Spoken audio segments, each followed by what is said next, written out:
time. Okay. What's up, guys and gals? It's your boy Jeff coming back to you with an extreme nerd table with Randall. You can see him right here. Yep. But Here I we're am. yeah, we're pretty much talking about DC fandom, what we thought of DC fandom, what we thought about all the trailers we saw. Like Randall was telling me before we got on air, he didn't really like the Batman trailer too much. Did you Oh like yeah. at least? Did you like the guy playing Gordon? I think he looked a lot like Gordon though. I like the actor. I really do like the actor. I think he will play a good Gordon. Mm-hmm. But I mean, like that actor to me has never been one of my top choices for Right, Gordon. right, But yeah, I mean, like Jeffrey Wright has always been a great character actor. right. And so I totally get the excitement for him. I totally get a lot of film fanatics, people who are just cinephiles who are like just fans of film.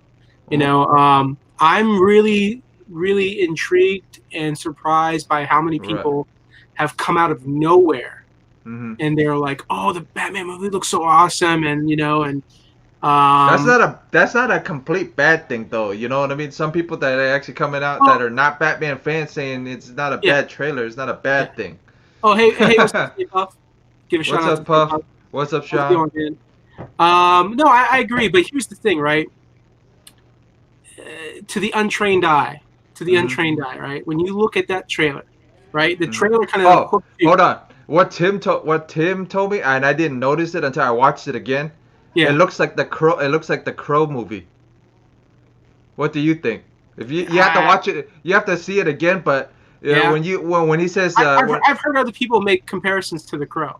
Yeah, yeah, yeah, I've when he heard that. says the Crow, I didn't notice it at first. Like you don't notice it at first when you watch it, but if you watch it a second time and you're like, well, you have that in the back of your head, and you look at him when Yeah, yeah, when he's when he's Bruce Wayne. yeah. Yes, he looks like almost Eric Draven, a rich version of Eric Draven, pretty much. I guess. But what I was gonna say is to the This untrained is what eye, Stay right? Puft has to say about it. Yeah, yeah. To the untrained eye, right? Hmm. The tone, the way the trailer starts It's off. dark. Yeah, but I mean, like, here's the thing, right? Um, there's a very, very great director out there by the name. Um, Scott Snyder. I'm just kidding. no, no, no. There's a great director by the name of David Fincher, and David Oh yeah, yeah. Fincher is famous for movies like Seven, Fight Mhm. Club, Mhm. you know, other, several more movies. Like Yeah, he's a yeah. very good. He's a very good. Like there's a specific type of tone that he puts in his films, and there's something about his tone and his directing style.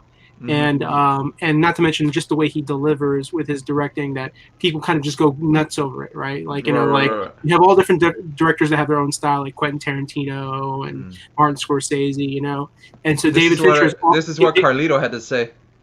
I love the tone. Love most of the things about what I saw. Yeah, the tone. Yes, absolutely. So the thing about the tone is that I feel like Matt Reeves, But like, but quick synopsis would you get with everybody in the chat? Rando's a big Rando's a I don't know where I'm pointing, but yeah, you Rando's a big Rando's a big Superman fan in the first place, so he's gonna be a Batman hater for a little bit. Just miss no, it. because I mean, as a DC fan, like Yeah. Batman is kind of like the automatic favorite for a lot of people. Well, Just Batman. Carlito isn't really see. See, I'm not a huge Fincher fan, but Seven is amazing. So there you go. Hmm. So the thing is I feel like it was a smart move on Matt Reeves' part to make the trailer, like have that Seven, have that like David Fincher look, because people Right. instantly are hooked to that. Right. And that's a trick, right? It's almost like a Right. magic trick. It's like But don't forget, this it's is not deception, this. and Yeah, it's but like the big look at thing my is hand while I'm doing something, and I make the magic trick, the illusion. It's right, an right, illusion. right.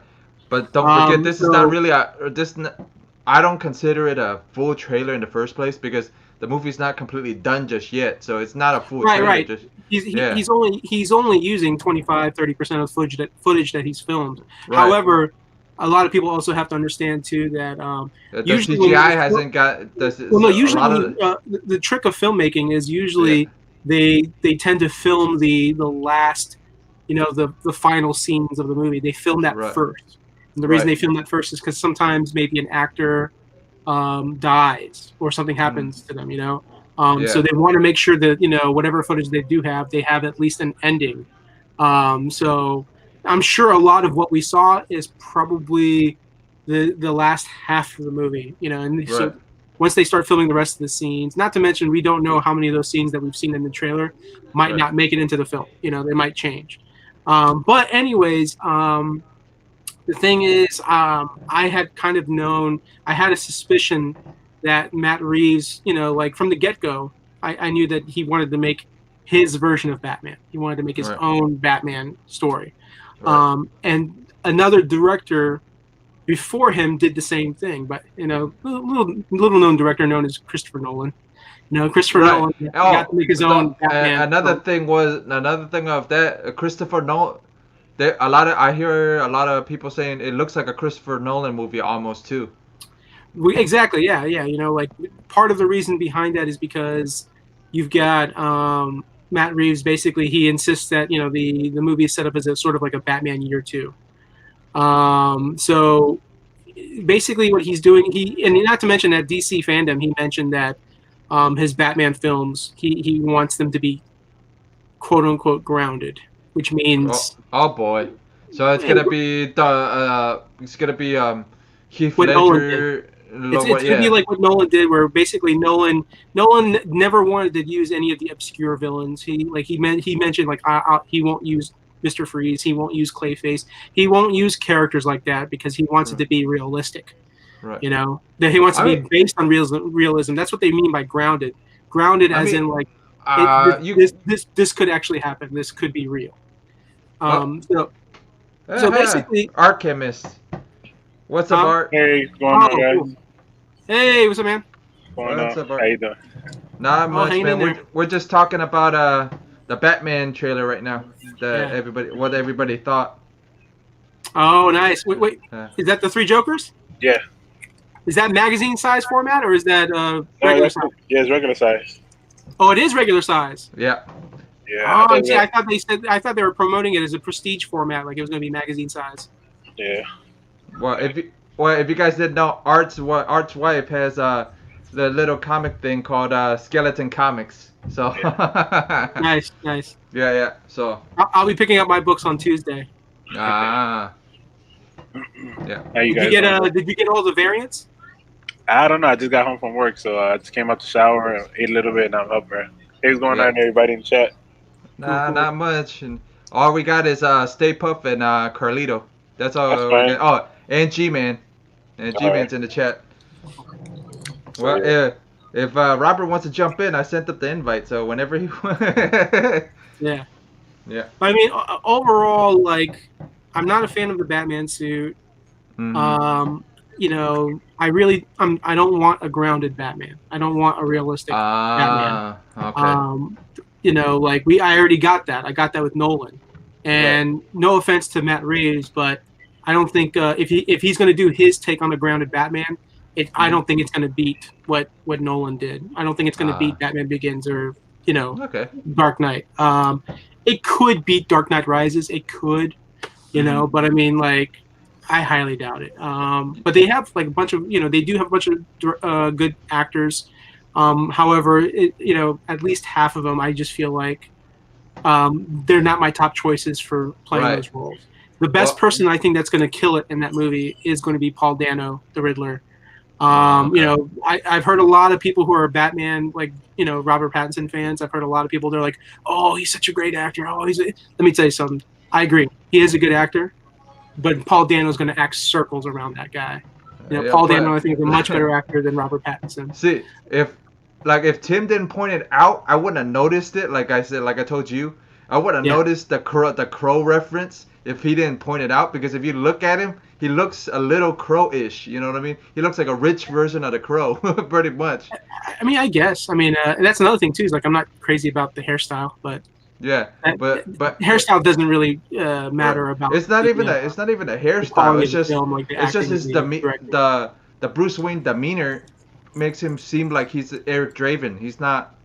I mean, I don't know. They like you said, there's only been 25-30% of the film that's filmed. Right. So we really haven't seen a lot of Bruce Wayne. All I see is Robert Pattinson looking very serious and dramatic looking. And Yeah. I'm pretty sure he's been doing that for the past 5-10 films that he's made. So Yeah. there's nothing different there.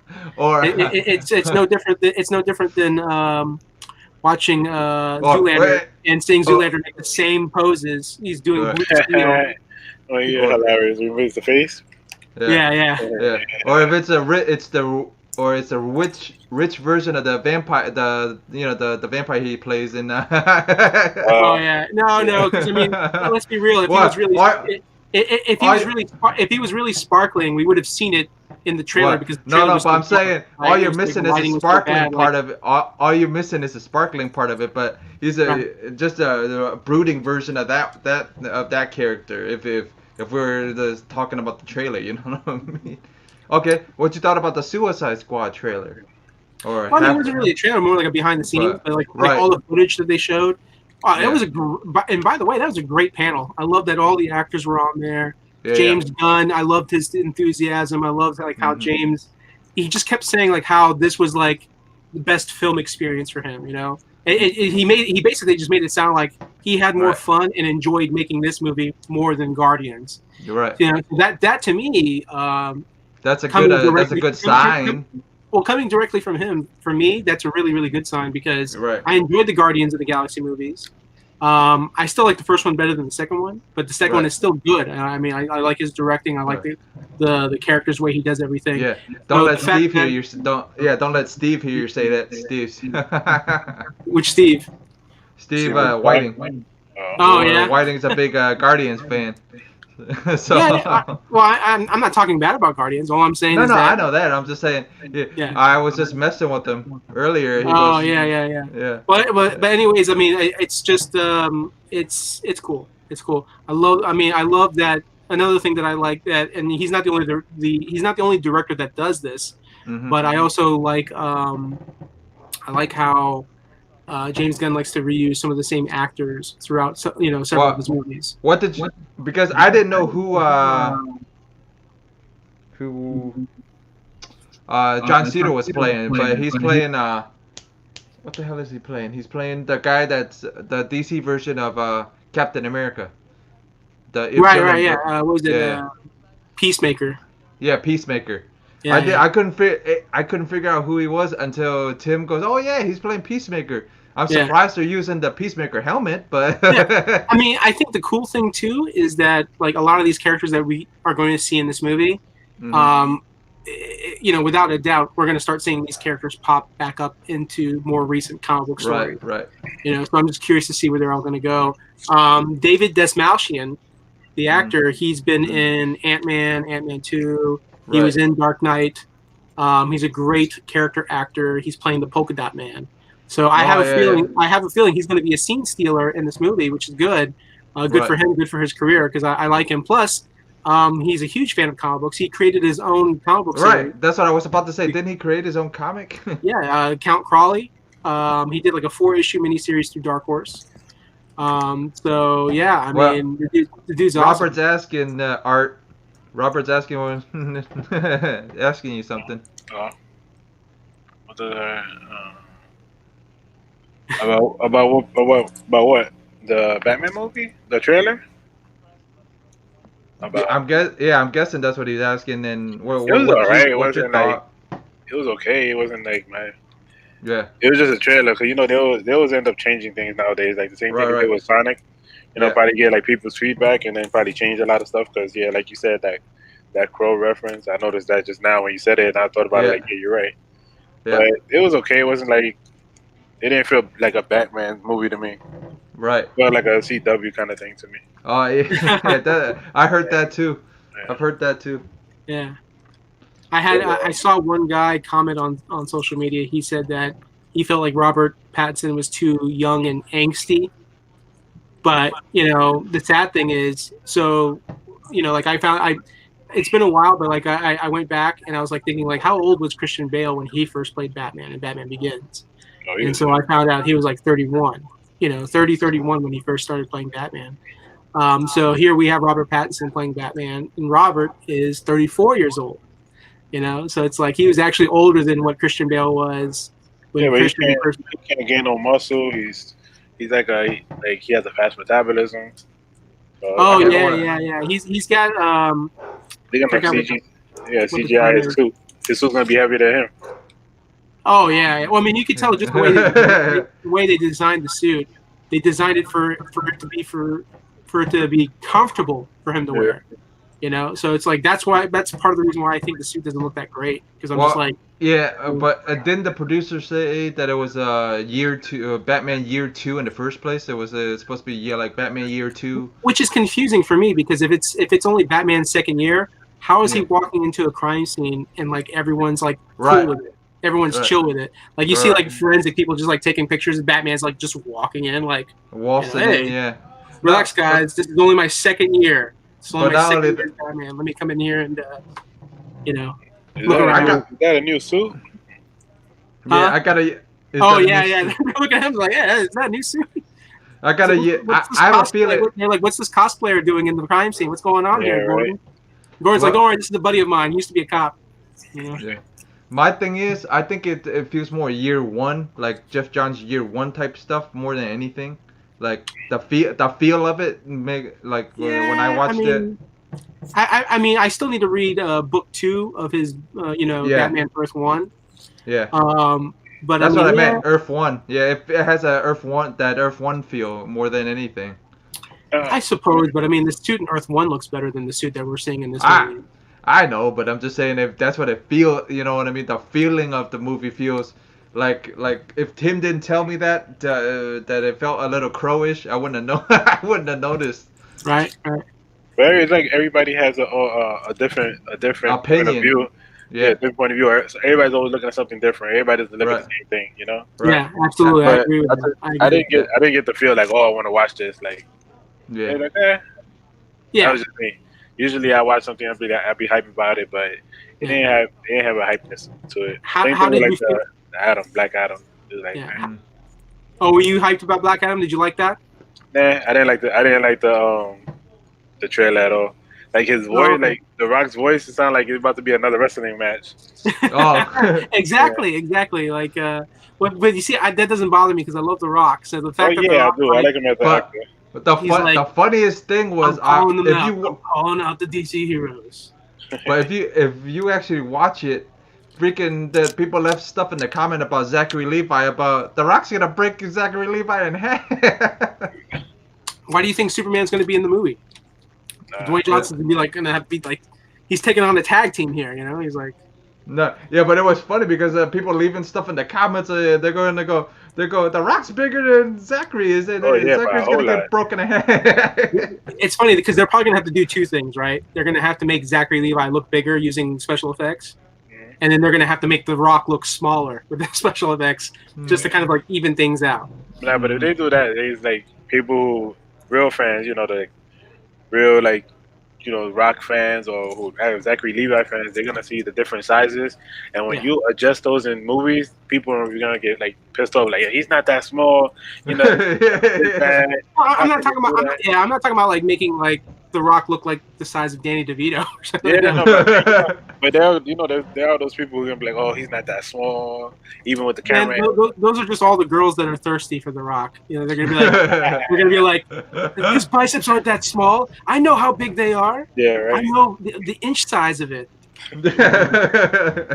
And we like pause that movie and have the caliper. Like, nope, that's not it. Yeah.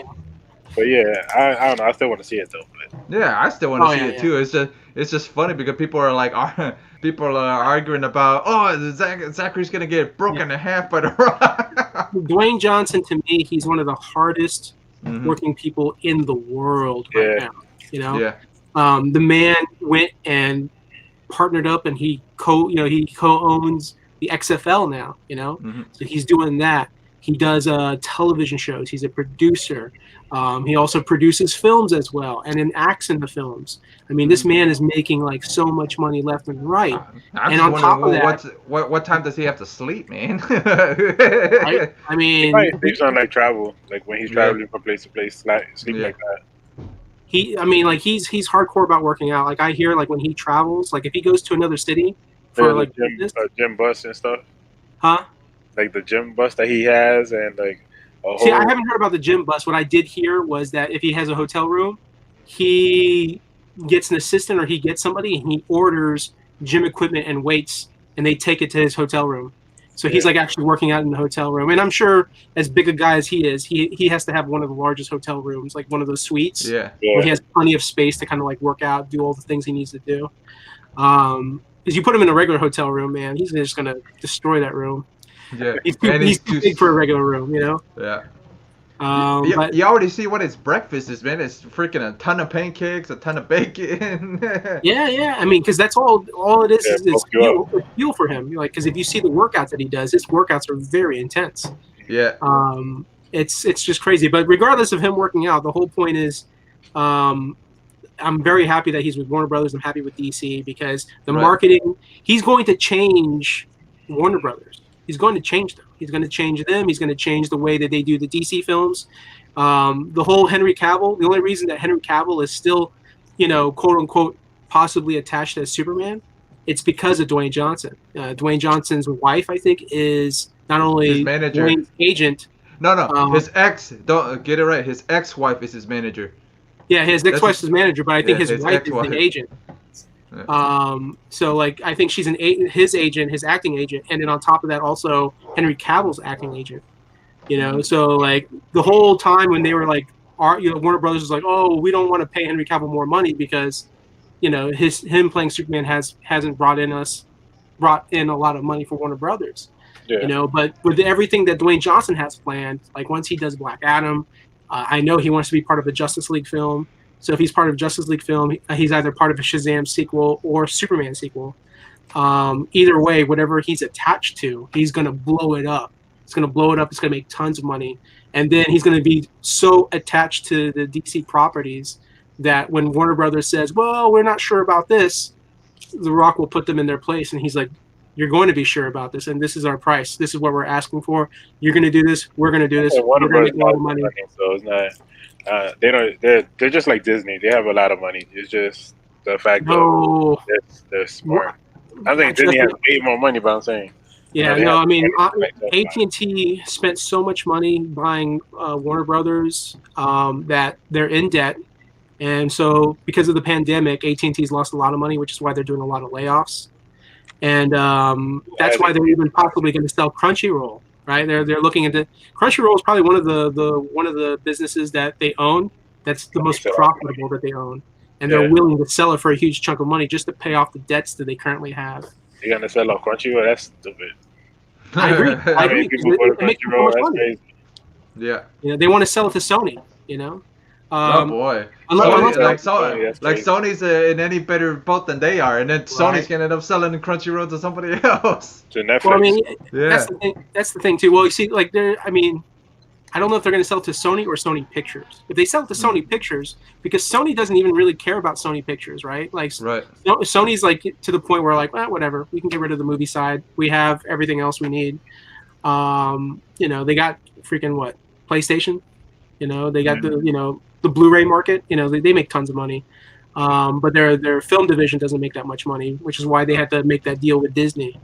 But I mean, you never know. But I feel like once Black Adam comes out, which I think I was reading up recently that I think it's supposed to come out December of next year. So which is funny because like that means it's going to be competing with the third Spider-Man film. I would laugh so hard if Black Adam beat Spider-Man 3 in the box office. That would be laugh so hard. Different. You can't compare those two, like Spider-Man to Black Adam. You can't compare that. But then again, I agree. You can't. Spider-Man the Spider-Man is more well known than Black Adam. But the only reason everyone's going to know who Black Adam is because it's The Rock. Yeah, my thing is more people are gonna go see Black Adam because it's The Rock more than anything else. But sure, and it's something new. It's something new. It's something different. Versus we've already seen several Spider-Man movies. So like what's gonna make this Spider-Man movie any different? Right. It's gonna boil down to. They did mess up the graphics that you did. Scorpion King. That movie's gonna flop. Yeah. Well, I mean, or like Bloodshot. Bloodshot was a good movie, but the graphics sucked. And then you saw the graphics? I thought like there was a few scenes where the graphics weren't that great, but overall, most of the movie I thought it was solid. Because it was good, but the last the villain, come on, this is the villain I'm waiting all day to see. Yeah. It was trash. Because I They could mean, have been way better. oh, I agree. They definitely could, but I think they were just limited on their budget. You know, like Yeah. Sony really didn't want to. What's funny is, did you see the original ending? No, Oh, the original ending was so much worse. You know, I thought you were gonna say I better. mean, it was neat, like how they kill off the guy. You know, like almost like poetic, but at the same Mhm. time, the funny thing was I was watching a little bit behind the scenes, and when Sony executives they watched the majority of the film, and they liked what they saw, but when they got to the ending, they were like, you know what? If we gave you guys a little bit more money, can we get like a bigger, like, you know, more grand, like ending, like fight scene? Yeah. And they were like, yeah, definitely. And so that's the, you know, like, you know, that scene when they're in the elevator and they're coming down. Yeah, and they're- coming down. Yeah. yeah. Trust me. If you watch the original ending is basically them fighting in a pool, you know, and it's just like compared to like them going up and down like the elevator shafts and all that fighting. That's worse. So that was, trust me, man, it was a much I better. would've walked out the movie theater. Like, what the fuck is this? Yeah. Shit. But yeah, no, I mean, like, and not to mention it's Vin Diesel, you know, and so Vin Diesel, talk about another guy who's hustling, man, he's working hard. This Yeah, guy, him and The you Rock know, make good movies. huh? Him and The Rock, they actually make good movies.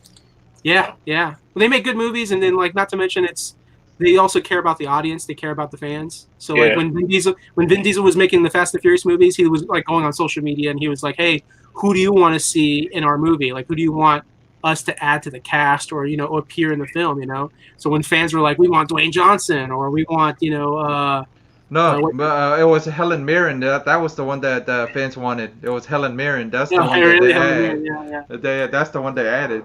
Yeah. But I mean, that's cool. They listen to the fans, you know, and they give the people what they want, you know, and which is why I'm so excited for the Snyder Cut. You know, like a lot of fans are like, we want the original cut. We want what. Did you see the trailer for the Snyder Cut? Of course. I knew you would. What'd you I've seen think? it several times. I saw it a couple times yesterday, a couple I times thought today. so.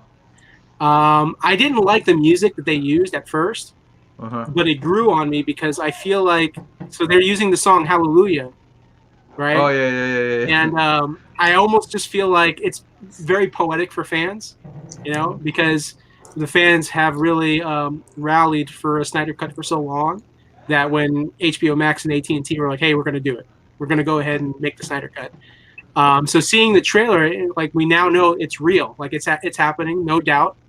And so it's almost like people, like, they've answered our prayers. Yeah. Hallelujah. But you know, they're gonna Hallelujah. what they were saying. They were running their hour a piece or something like that. A piece of it. Yeah. Well, I mean, Snyder has confirmed that what they're going to do is they're going to release it into 4 parts, 1 hour for each part. So Right. I have a feeling like if HBO Max really wants to get a huge amount of the audience, they'll release it weekly, right? They'll release 1 hour of the Justice League film per week. Right.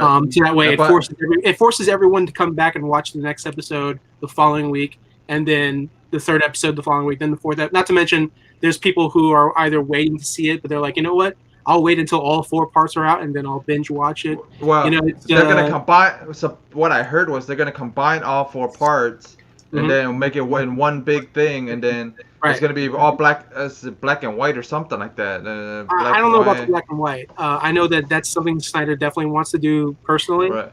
Right. But I don't know if like they might do it, you know. But I think they're gonna release. I mean, the initial release is going to be the normal whatever color tone that he puts in his movie. Right. Whatever we saw in the trailer, that's what it's going to be, right? He's going Right. to do the 4 parts, and then I think they said that after the 4 parts are released, for those who prefer watching it as a film, as like Right. one whole part, they will put it together as like 1 4-hour film. Right. So I think that's awesome. Right. I think it's history in the making, man. You know, like how many directors get an opportunity to All right. do that? The next one I'm asking you about is the Wonder Woman one. What did you think of Kristen Wiig? My big thing. I asked him the same question. I'm asking you the same you know question. what? I like Kristen Wiig. I've always been a fan of Kristen Wiig.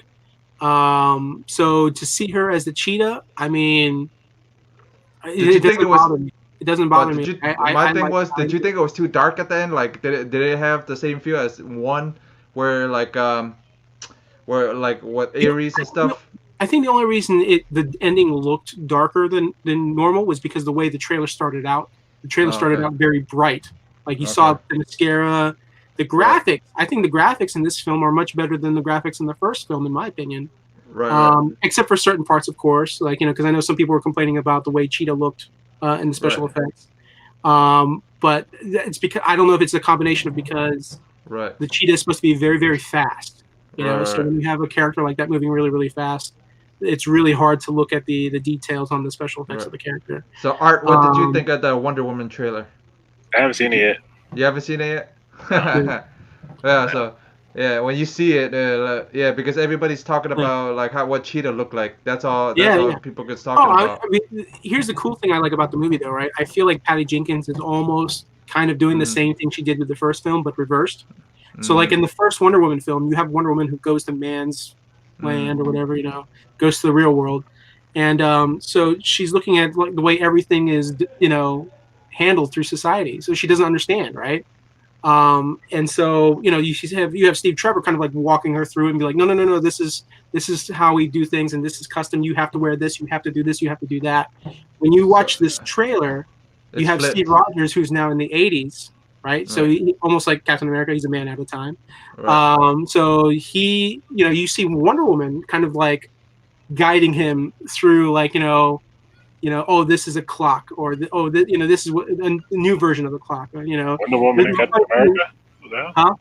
You said Wonder Woman and Captain America. Wonder Woman and Steve Trevor. Steve Trevor. He's like a man at a time because he's in the 80s and he's originally from World War One. So it's very similar to like Captain America, being frozen in World War II and then kind of like waking up at the same time. Everything's changed, technology's changed, fashion's changed. So Steve is now sort of the outsider, and Wonder Woman is kind of like introducing him to like this is how everything is now. And so it's a reversal. It's a reversal of what Patty Jenkins did in the first film, where Wonder Woman was the outsider. Now Steve's the outsider. So I kind of like that symmetry of it, like, so it's cool they're doing that. Yeah, we got Tim. Here we go. Yeah. How you doing? Hey, Tim. How's it going, guys? Sorry, I was dealing with some car issues. My serpentine belt just broke on my car. I was driving home from Walgreens. And how much do you think that's going to cost you? Yeah, my car started running funny, and my AC wasn't working, and I said, I think I just slipped the belt. And sure enough, I got home, and my belt was all eaten up. So I got to wake up tomorrow morning and go get a new belt and put it on the car. Sounds like the car's on the way. I'm just kidding. Huh? It was a weight/fashion joke. Yeah, I mean, last week it was a battery issue, so now I'm wondering whether or not I even had a bad battery. Maybe the belt was already starting to break up and get loose, and because of the type of car that it is, it's kind of hard to see everything. Everything in the compartment's all piled up on everything. So yeah, so that's just weird. It's kind of like good news. It's kind of like good news and bad news. I'm just doing water. Because the good news was that I went to Walgreens and got this. Oh, finally! I found one. So I was like, "Yay, I got it!" And then I walk out and I'm driving home and my car dies. So yeah, you can show off that Moon Knight now. Yeah. The Curse of Moon Knight. Yeah. Nice. You see? No, the curse of what's the god's name of Moon Knight again? Mark Spector? Yeah. Khonshu. Yeah, Khonshu's curse. Guys, let me get out of here. I gotta go do some things. Check these books out. Alrighty. See you later, Art. Okay, guys. Great show. Don't leave because of me. No, you're good. No. Yeah, Art just got home from work, so he does art on the side. Yeah. So. Right on. Yeah, he was back and boarding some Batman 3 Jokers. Yeah. Oh, right on. Yeah, I'm gonna go. His wife there has a little business like Rando does. So I'm gonna walk over here, and I'm gonna add this to my Legends collection that I have here in my room. That's nice. So you can see I've got my Monster cereal boxes. Yeah. Nice. These are two tough ones to get. We got Fruit Brute and Yummy Mummy, which are two tough, really, boxes to get. Yeah, really. They're just the boxes, right? Here is a very tough Legends figure to get. Rogue. Yeah. Mm. And if you noticed, I got her in a nice collector's box. Mm-hmm. Oh. They make these especially for Legends figures. As you can see, it protects Right. the top of the box. Yeah. It looks a little foggy, but that's because I haven't peeled the film off. There's actually a film. That's Yeah. all. See right there where the box is shiny, and then where it's Yeah. dull. You can I peel wouldn't the peel the film film off. off. Yep. So that way it'll display better. But I don't have my case yet, so I don't want to peel it off until I Yeah. put it in my Yeah. case. Here's my The Phantom Zone boxes. Stan Lee. Nice. These are all my Marvel girls. I got Yeah. Mrs. Including Wonder Fantastic, Woman. Yeah. She-Hulk, Stan Lee. I've got So Stanley is one of the ladies now. yes, she's one of the ladies. One of the ladies. Oh, is that the special transgender Stan Lee variant? It is. It is. It's the transgender Stan Lee variant. I've got the all-new Wolverine and the Silver Sable. And then down here, check this out. I've got Ooh. my Scarlet Witch. Robert's You'll favorite. Well, you'll G-Man's notice- favorite. You'll notice it's signed. Right. By Olsen. Nope. It's signed by George Perez. Oh, that's My cool. favorite. My Yeah. favorite Scarlet Witch artist That's cool. in silver right there. Can you see it? Yeah. That's There you really go. cool. Yeah. Yep. To Tim. Yeah. From George Perez. Yeah. Yeah. I think my favorite Scarlet Witch artist is somewhere between Olivier Coipel and Jim Chung. Yeah, I do like Jim Chung too. I also like the the Andy Gronov cover that they did. Oh yeah. Adi Granov. Yeah, Andy Gronov. Now this weird Captain America, Scarlet Witch, Black Widow, Scarlett Johansson figure is really weird because it looks like my ex-girlfriend. Oh boy. I kid you not. She looks just like my ex-girlfriend. I was like, in the face. My ex-girlfriend was a little bit more full-figured, but in the face, boy, she looks exactly like her. I know that sounds kind of crazy. No, that's cool. So, I have no space for my Moon Knight, so Moon Knight's going to have to wait. Just put them right there by the cereal boxes. What's that? Just put them right there by the cereal boxes on the top. Yeah, doesn't fit. He doesn't fit. fit. Doesn't fit. Put them sideways. Yeah, I could put him sideways, I suppose. For right now at least. No. Yeah, he'll probably end up falling down. Yeah. What? Yeah, Right. oh, here you go, guys. This is what I was telling you about my my autograph displays. Here, let me show you Yeah. something. This is one of my autograph displays right here. Oh yeah, you were telling me. Yeah, you were telling me about those. Yeah. Yeah, you see what I do here? I've got Yeah. the entire cast of Willy Wonka and the Chocolate Factory. Yeah. And that has been signed by everybody. Oh, that's And cool. then I also got a golden ticket with the same cast signed. And I also got one of the Oompa Loompas, which was actually one of the Jawas from the original Star Wars. That's cool. Right here. And then, of course, when I met Gene Wilder, I got this beautiful picture of Gene.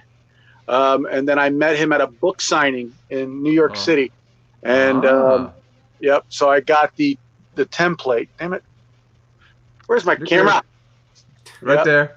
And I got Gene Wilder to sign the book plate, and I had it. I love the title of the book, Kiss Me Like a Stranger. That was his autobiography when he talks about his his wife, Gilda Radner, when she passed away. Yeah. And then I get it framed, and it's Matted sealed in and the everything. back. Yep, Yeah. and you'll notice that is purple velvet inside. Just like his suit. Just like the color of his suit. Exactly the same color as his suit.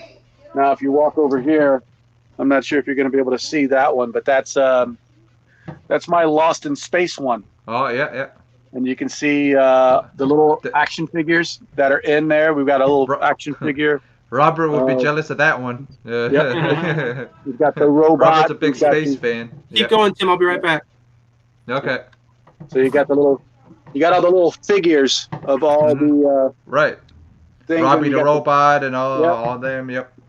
Got the Jupiter 2. You've got the Chariot and then you've got the space pod, and it's been signed by the entire cast with the exception, of course, of Guy Williams, who have passed away. Right. But I even got the guy who was inside the robot, and because the guy who did the voice to the robot never really did the voice, I had to wait till I got a collector card that actually had his autograph on it. Okay. I don't know what's going on, why I can't.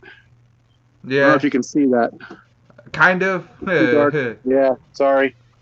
You can probably see it from back here better. Look, this is what Robert got to say about it. I knew he would. Yeah. So, yep. Big time sweet. Yeah, nice. Look. Nice, man. I don't know if you can see that one. You're killing me right now. Yeah, Henry Winkler. Robert goes, you're killing me right now.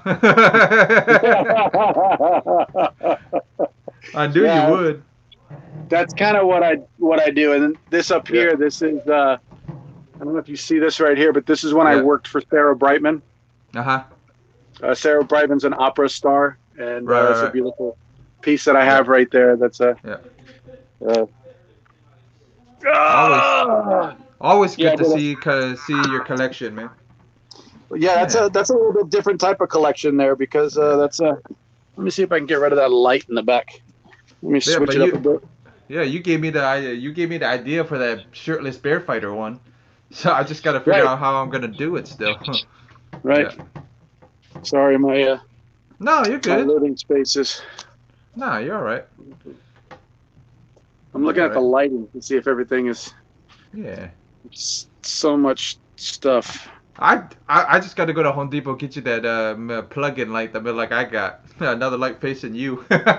No, I need. I need a. Yeah, how do you do? What is that? What is that? All I got is the metal clip-on. You know those metal lights that clip on. Yeah, the metal lights that clip on. Yeah. Right. So yeah, that's all I got. And then my normal bulb, and that's it.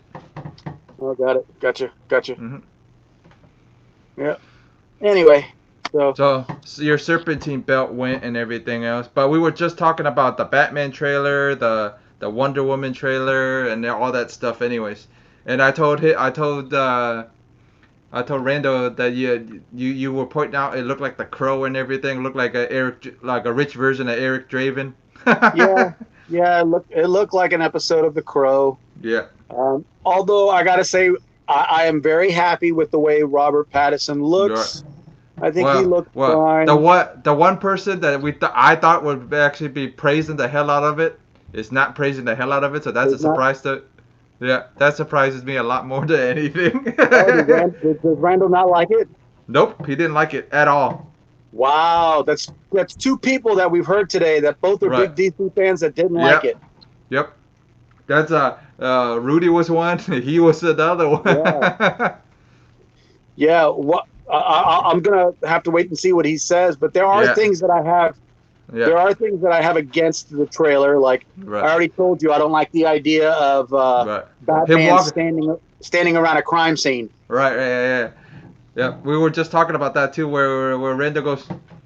They're like, what? If it's only his second year, he shouldn't be able to be walking into a crime scene and everybody's not looking at him like, what the hell are you doing here? Yep. Yeah, that's not right. That's just off. Yeah. That's off standard form for Batman. Thanks, God. Thanks, Rob. Yeah. Yeah, this is just one of many rooms. Oh, what do I see in the background? I see a print there. Is that a print? Wait. Talking about mine? 3 Jokers, yeah. Yeah. It's not a print, it's the promotional poster. Oh, it's a promo poster? Right on. Okay, Randall, tell Tim what you thought of that Batman trailer. It was just a poor man's David Fincher. Trying to I told you. I told Jeff earlier today, I said, Jeff, the only thing I didn't like about the trailer was I didn't like the fact that Batman's just walking in on a crime scene on his second year. A vigilante doesn't walk into a crime scene. That's just not. Yeah. I'm the same way. That was one thing I didn't like. Another thing I didn't like is it took him 8 punches to knock out a goon. That's a good point. That's a good point. Well, It- the other thing is, did you like it that he spoke at the end, like when he was punching the crap out of him, and then he starts punching it, and he said, the guy goes, "Who are you?" and whatever else, and Yeah. he actually I, spoke. I was actually joking with one of my social media friends too, because he was just like, right, go ahead and say vengeance instead of what your name is, which is the title of the film, Batman, right? Like that was the opportunity for him to say, when they were like, "Who are you?" He could have just like looked up and says, "I'm the Batman," and then cut to the Batman screen title, you know. Well, in reality, he would say nothing. He would just continue to kick all Right. their asses with Yeah. no words spoken at all. Right. That's That's what some. Not necessarily, because you had the Christopher Nolan Batman film where he was like, "What are you?" or like, "Who are you?" And he's like, "I'm Batman," you know. Right. And even in the Michael Keaton movie, when the guy was like, "Who are you?" Once again, we're talking movies. Movie. We're talking movies. In reality, I believe a Yeah. Batman wouldn't say anything. It's just another way to identify him. So why speak in front of a villain? Or why speak in front of a bad guy? It's just another way to identify you. Right. That's Um, that's what some other people had a gripe with, was not only punching the guy 8 times, but actually speaking right It- when the guy asked him who he was, because it You have- wasn't you like have- straight towards him, and you Yeah. know.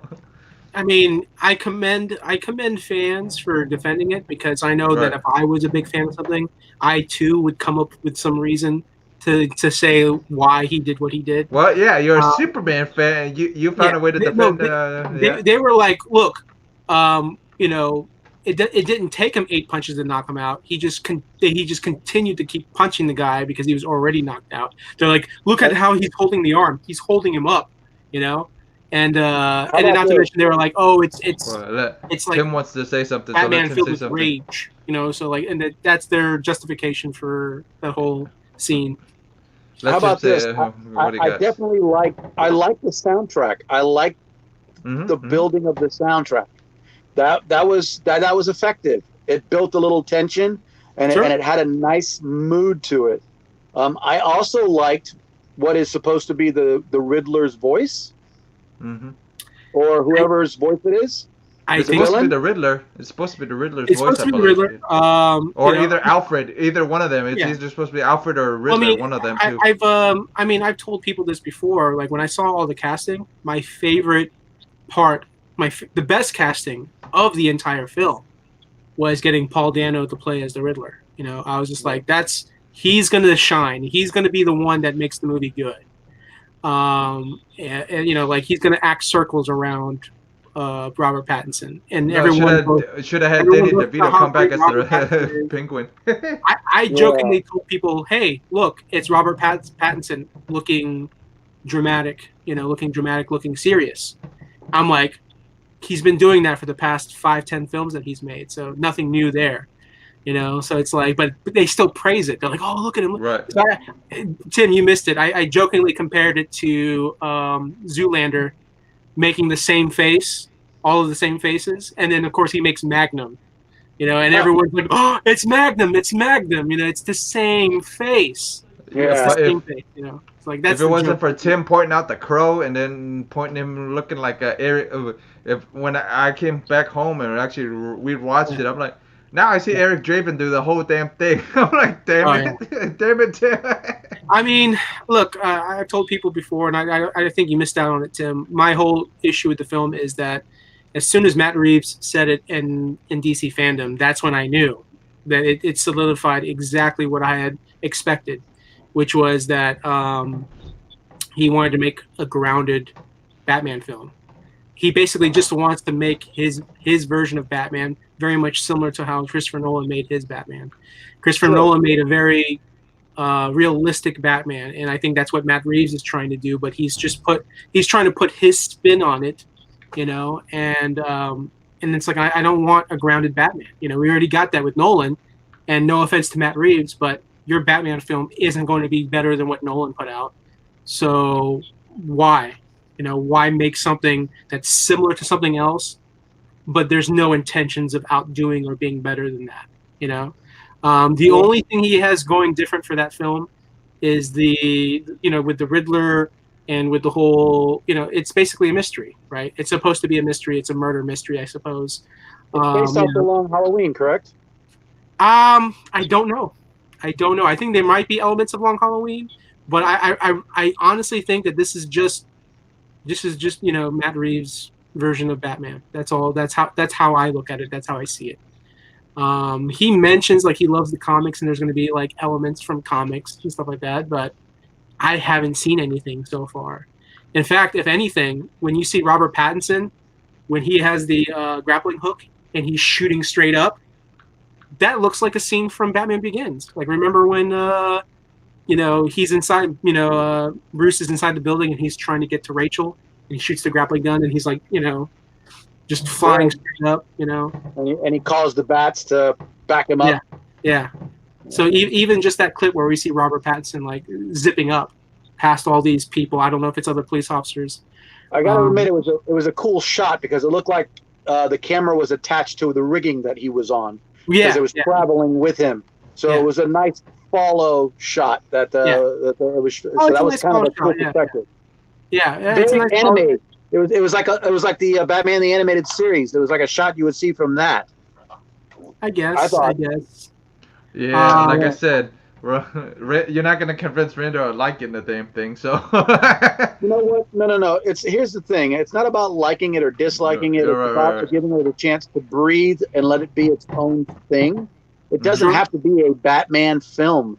I think Robert Pattinson looks good as Batman. He's a little thin, but as Jeff was saying earlier, he's early in his career and, he's doing a lot of flying and he's probably, trying to compensate for, body weight and, having his bat bully or whatever you want to call it. They just have to re-edit it. They could be like, like a kid screaming, covering the when you see Batman like he's being yanked. Trust me, man. I've said this before, and I will say it again. The internet is undefeated. The internet giveth, and the internet taketh. So when there's more advertising for this Batman film, be ready for the internet to crush this film, crush Pattinson. I'm already expecting, and then once like the jokes and like all this stuff starts happening, you're gonna see a shift. Like right now, there's a lot of people that are in support of this film, and then once we start seeing all the negativity kind of hit the internet and people making fun of it and people not liking it, then you're gonna see a shift. And some of the people that jumped on the bandwagon, they're like, yeah, it looks great, it looks awesome, I can't wait. They're gonna be like, oh man. That new trailer, new footage just changed my mind. I'm not even a fan anymore. And they're going to make fun of it. They're going to jump on it, and they're going to tear it apart. Just like how people were jumping on Snyder and tearing apart, Batman v Superman. Christopher Nolan's Batman films, people were trying to tear it apart and make fun of it. Let me just say, if you haven't. They make fun of the the whole Batman, the grasp, the Batman voice, The internet will find a way to make fun of it, right? And and from there, we're gonna see how it changes things. Like, I wouldn't be surprised if like fans start bashing the film next year, the closer it comes to release, and once fans start bashing it and more people are growing on bashing it, I wouldn't be surprised if Matt Reeves gets upset and gets on Twitter and says something bad about Batman fans or comic book fans or fanboys, like, because some of these people, like, they get upset, they're like, why are you, they're tearing apart this film. And then of course at the same time, their fair argument is you haven't even seen the movie, so why are you destroying the movie? It's like, give the movie a chance. What has Matt Reeves directed? He's most famously known for doing, I think, 2 of the Planet of the Apes films from the new franchise. Okay. Those films I enjoy, but the funny thing about those films is, one, they're prequels.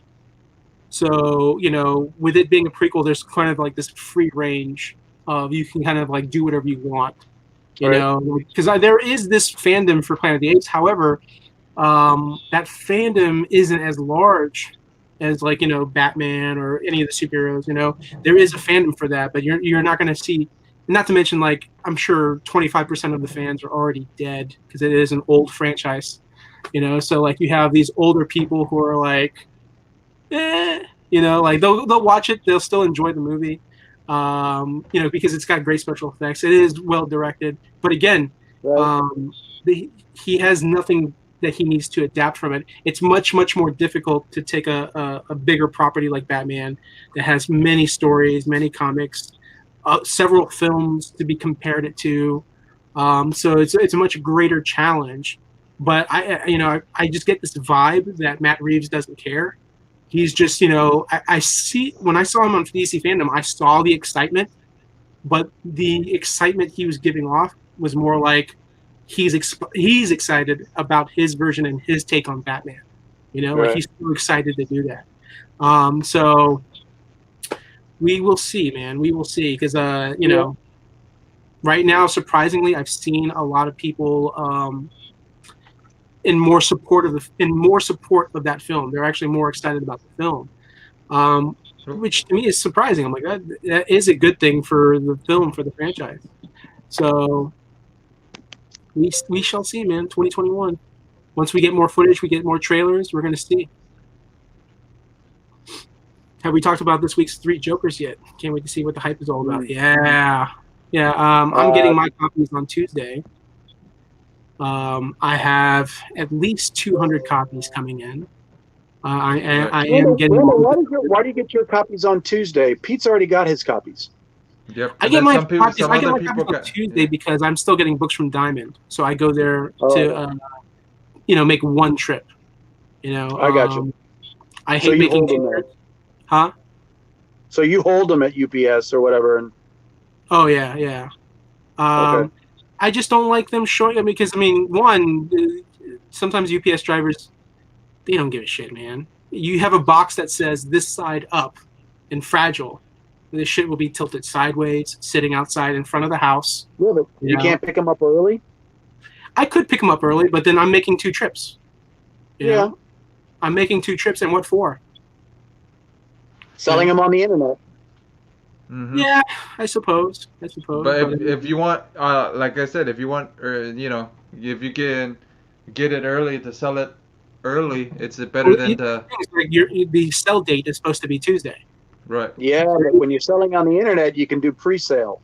Well, no, I know. You can do pre-sale, and I'm sure that you can sell a book on. Don't forget, you're Sunday on and ship it out, and it still won't get there until Tuesday. Yeah, you're all on internet. You're on the internet anyway, so your business is the internet business anyway. So you can always put it up and say pre-order, and then have them pre-order the thing, and then you'll be all right. Trust me, I'm probably competing with hundreds of people all selling the book at the same time. Right. So you know, they're already on eBay. It's already on eBay. There's already actual sales for the 1 in 100, which is a little disconcerting because it's only going for about $100. Yeah. I mean, that goes to show me that nothing happened in the first issue, because clearly if something happened, if it was a first appearance or a death or something like that, they'd be hyping it up. But however, when people are selling on eBay and selling on the internet, they don't even have the books in stock, right? What they do is they get an image of the book, they put the image up on eBay. These are in hand. Oh, these are in hand. These were in hand copies. There's issues that have already sold. Oh, that's good. They've already gone through the process of being sold. Yeah. Yeah.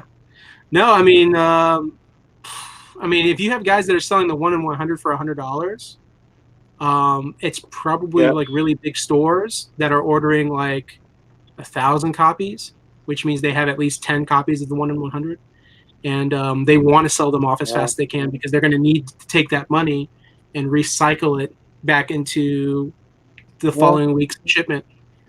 You know? Yeah. I was just expecting a lot more for it. I almost bought one. I almost thought about it and said, you know what, I might buy one, but then I thought about it and I was like, it's just a black and white cover. I really didn't like it. I was like, I was really disappointed. Yeah. And the fact that it was just a black and white Fabok cover. Yeah. How much are they selling the premium covers? Premium covers are just going for like cover price, right? Cover better. What? Yeah, the what do you call it? The premium covers. They're just selling those for cover price, right? Yeah, it's just cover price. Yeah. I don't get it. You know, and the 1 in 25 has got that green ink cover, green and purple actually. Almost like and those are selling for Killing Joke about style. yeah, and those are selling for like $50, $49.99. Oh, really? You know, yeah, yeah. That's good. DC got lazy. Yeah, I think they did. I think they got lazy with the variants. Yeah. Could be worse though. I mean, could be worse. I thought they were going to be magazine size. What's his Uh-huh. name says that they are regular comic book format size. Yeah. Art had a couple of them in his hand, bag in the border because his wife is Skeleton Comics, like Rando does, online person Yeah, for yeah. comics. Yeah. So I mean, they promoted it as prestige, you know, and prestige is, from my understanding, supposed to be magazine size. So it's interesting. So not only is it regular comic book size, but then they're selling it for $8, right? Like $7.99 or $6.99. Yeah. We'll say $6.99. They're selling it for $7. You know, so yeah, DC got their money. Yeah. Yeah. I'm just wondering what those premium ones are going to be after all three of them come out. So they're supposed to be like a special set that you get, right? Well, yeah, but Yeah, keep an eye on Comic Times channel. We'll see. Now, from what I've been told, right, there's going to be one cover per store to all the stores that do it, that participate. Right. The only way to participate is you have to get every cover. Oh, Every Jesus. cover. You need A, B, I all three only premium covers, and it has to be every cover of every issue. You know, so thankfully it's only a 3-issue miniseries. Right. You know, so some stores, they're not going to order all the premium covers. They're only going to order like 1 or 2 out of the 3 premium covers, right? And so when they find out about that one issue, they'll be like, we could have got it, but we didn't get all the premium covers, you know? Right. So they're picking and choosing, you know, and yeah, it's just one of those things. Like my goal is to be one of those retailers. Like I get all the covers. I think there's going to be a lot of people buying the premium covers because there's 3 premium covers and an A and B, so that's 5 covers. I think people are going to order at least, and I'm sure there's a minimum to get the 1 in 100, but is there a minimum to get the exclusive cover at the end? You have to order 100 Oh yeah, you copies. only get one. You only get one. Right, I only know you only get one, but is there a premium or a minimum? Well, yeah, I mean the minimum is you have to get every cover. I get that, but can I just get 5 books? That's cover 1, 5 books. That's cover 2, and 5 books. That's cover 3. That's 15 books. No, can I still get that because premium at the end? cover A and cover B, sure, but I mean the big one is the premium covers. You have to order a minimum of 50 copies. Okay, there you go. That's what Tim wanted to know. Was it how many? Okay, You need at least 50 copies to get cover A, 50 copies to get cover B, 50 copies to get cover C. You know, if you're like, hey, I only want 50 copies of A, and I'll buy 20 copies of B and C, guess what? You're not going to get cover B and C of the premium covers because the minimum is 50 copies each. Right. You know, so you don't get those. Sorry. Next. Right. You know, so it's just one of those, like, it was a very tough decision for me to make because I was like thinking, like, what are the other stores going to do? Yeah, but how many stores aren't going to do it? What I'm worried about you for is you gonna end up sitting on a bunch of 3 Joker stuff. That's the thing I'm worried about for you. I will say this though. I will say this.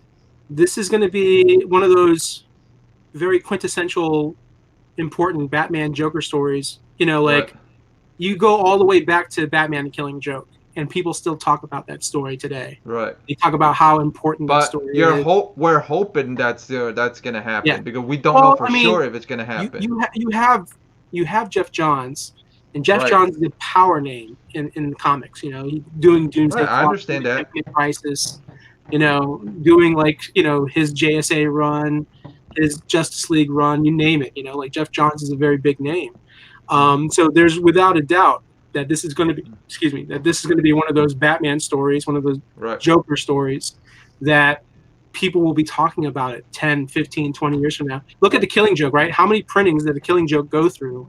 9, I think. Yeah. Or 10, something like 9 that. printings. Now, the weird thing about this is, so there's actually a chance that this book might go into a second or third printing because they just Maybe. recently. Originally, the Black Label books were not supposed to get second or third printings, right? Right. However, they just recently put up second printings for Strange Adventures, the Adam Strange story, Right. which is a Tom DC King Black likes Label it, series. Yeah. It was? So the fact that they Oh, okay. they just announced second printings, like I actually put in some orders tonight. However, that might be a Black Label book, but it's a regular comic book too. It's not an oversized. It's not a Right. prestige. Right. It's more along. Three Jokers is a regular comic size. Yeah, but it's a square bound. It's prestige. Yeah. Basically the Dark Knight Returns is what they consider prestige. Right. Oh, okay. That used to be called a prestige comic book. So yeah, it's they're a going square old school bound. style. So they're going old school style. It's old Yeah. school prestige style then. Yeah. But the fact that the Killing Joke has gone into multiple printings, I wonder if that's what DC's thinking of doing. DC's thinking, hey, we're going to treat this like as if it were the Killing Joke, and we're going to do multiple printings of this book. Well, that was a one shot too, so Yeah. it's not like there were 3 issues of that. It was a Oh, one yeah. shot. And of course, Strange Adventures 2 is a little bit more premium than a regular Black Label book. Like Right. Hellblazer is considered a Black Label book now because Vertigo's gone. Everything falls under the Black Label, title. So, if a regular comic book can fall under that title, I'm guessing, I'm sure they wouldn't mind, having a second printing if they sell out. Sell out. Yeah. I'm hearing rumors of over 300,000 copies sold. Oh yeah. And one of the rumors I heard too was that what was it? Is it Toronto? Not Toronto. Torpedo Comics. Mm-hmm. Torpedo Comics apparently ordered a lot. Like Right. I was just on. On their, I heard rumors of like 50 to 60,000 copies that they ordered. Wow. But they got two. Don't forget, they got 2 stores. They have one in Vegas, and then the other one and they do Instagram live sales, so they could sell it on Instagram. They could sell it on eBay. They got a bunch of eBay stores they could sell it to. So They've done private signings before. They've had Tom King there. They get big names over there. All they need to do is get Jeff Johns and Jason Fabok to show up there. Right, but you know the person that runs the Torpedo Comics, right? I don't know if he's like the main owner or co-owner, but yeah, he's one of the guys from the band. Right. I can't think of the name of the band. Is it Blink? No. I forgot. My Chemical. No, is it My Chemical Romance? No, I don't know. But it's one of. It's not a team band. It's like a rock band, like Yeah. hardcore rock. He's a drummer, which is cool. I love that. He's a fan of comics and he decided to start his own comic store. I've been to Torpedo Comics. Yeah, I see. Yeah, Vinny. Yeah, like I said, the 50 to 60 for Torpedo, like that's just a rumor. Like I don't know how true that is. But when you're ordering a lot of premium covers, and you're gonna get a lot of they probably got a whole small box full of like 1 in 100 variants. Well, I'll see on their live stream. Yeah, I'll see on their live stream in a week or so. Seeing how regular issues of Batman and Detective Comics don't even break 100,000 copies, and if they do, it's maybe 105 or 110,000 copies. 300,000 copies for a prestige, like you said, $7 comic. Mm-hmm. That's a lot of money out there. Oh, absolutely. There's a lot of dead trees floating around out there. Oh yeah, I forgot. Yeah, Torpedo got some mystery boxes too, so they could toss them in mystery boxes too if they wanted to. There you go. Yeah, they got Torpedo mystery boxes. I forgot about that. When you order that much, they're getting more than 50% off on those books. Yeah. So, and not to mention you have guys like Lunar and UCS, Midtown and DCBS. I'm sure they ordered a good chunk, maybe 10, 20,000 copies themselves. My real question is how many stores didn't order that book? because there's a couple stores in Tampa that I know that didn't order it. So like, I guess I know one. Yeah, I know one too. Yeah. So like you have I'm sure Scott at Readmore ordered it. I don't know if what's the other comic store that's in Brandon? Oh, Comics Club. He probably ordered a couple, but not a lot. I don't think he ordered a lot. I don't know if he ordered all the covers. Yeah. I don't know if he would, because it's a lot of money for all those books. Yeah. And he's having trouble right now too. So yeah. And he's having trouble. Yeah. So. Yeah. So I mean, he might be. I'm pretty sure Scott would order all of them. I've seen him order tons of books before. Yeah. So I'm sure Scott ordered all of them at Readmore. Obviously, Emerald City in St. Pete, they're very big. Right. Obviously, Coliseum Comics ordered it because they're a big chain. Comic Spot. Comic Spot. Comic Spot out in Riverview, absolutely. I'm sure they ordered all the copies as well. So yeah. I mean, almost every store in the Tampa area has ordered them, but the question is, how many did they order, and then how fast will they sell out? Right.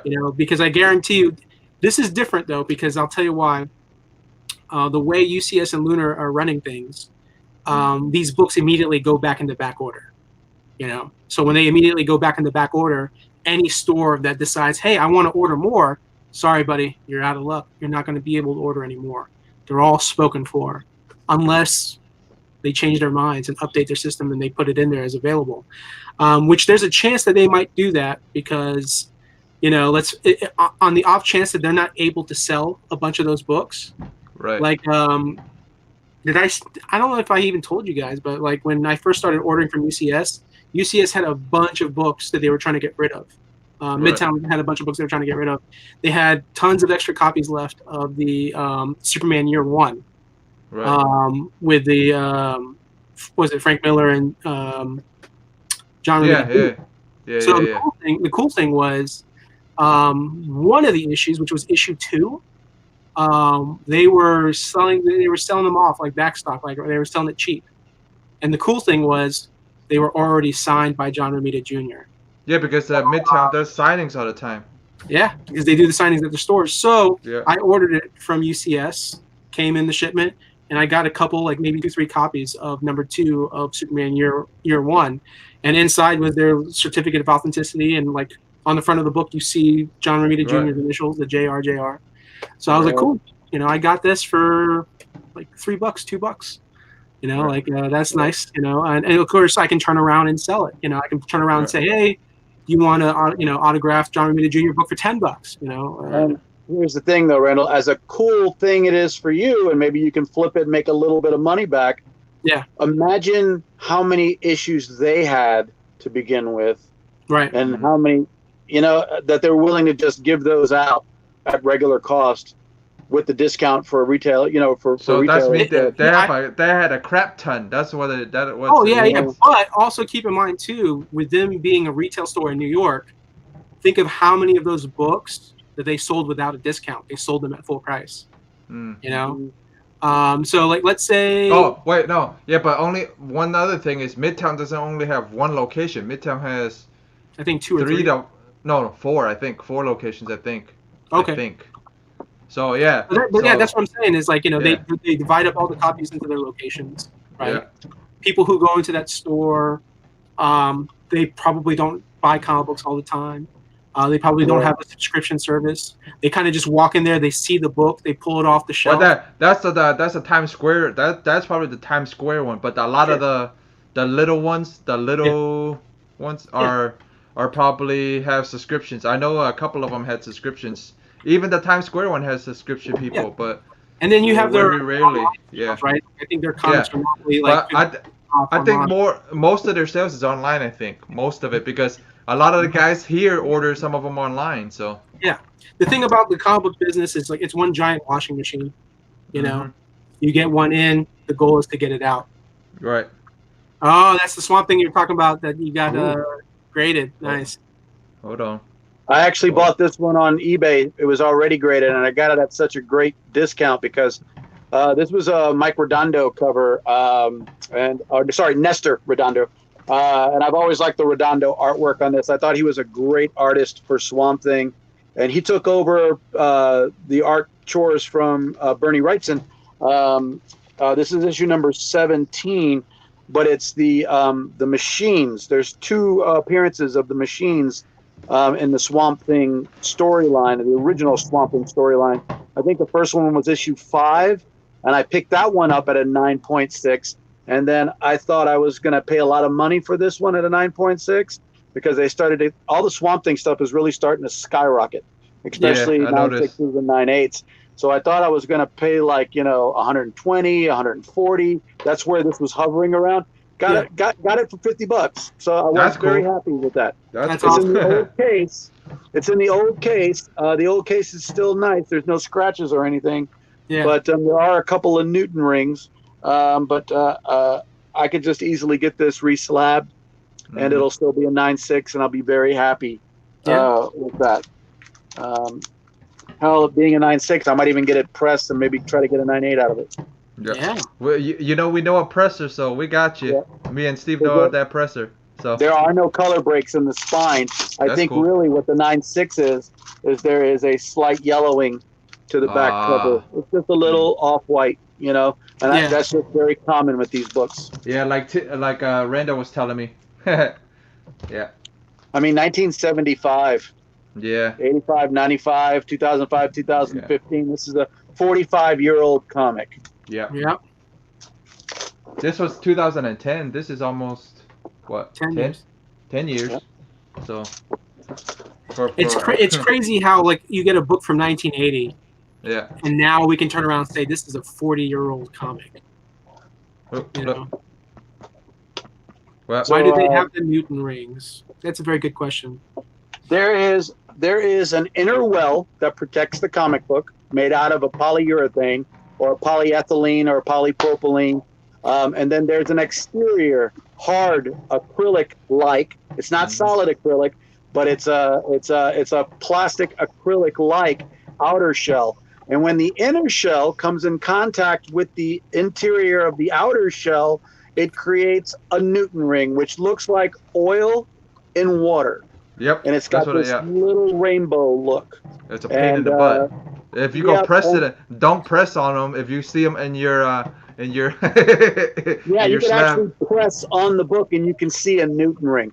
Any graded book, even if you have a graded book with no Newton rings, you can just press on it and eventually you'll see a Newton ring, which means that all graded books will eventually get Newton rings as the interior well starts to disintegrate, which is only guaranteed to be good for 10 or 15 years. Yeah, we looked it up. Yeah, me and you looked it up. I remember 10 to 15. Yeah.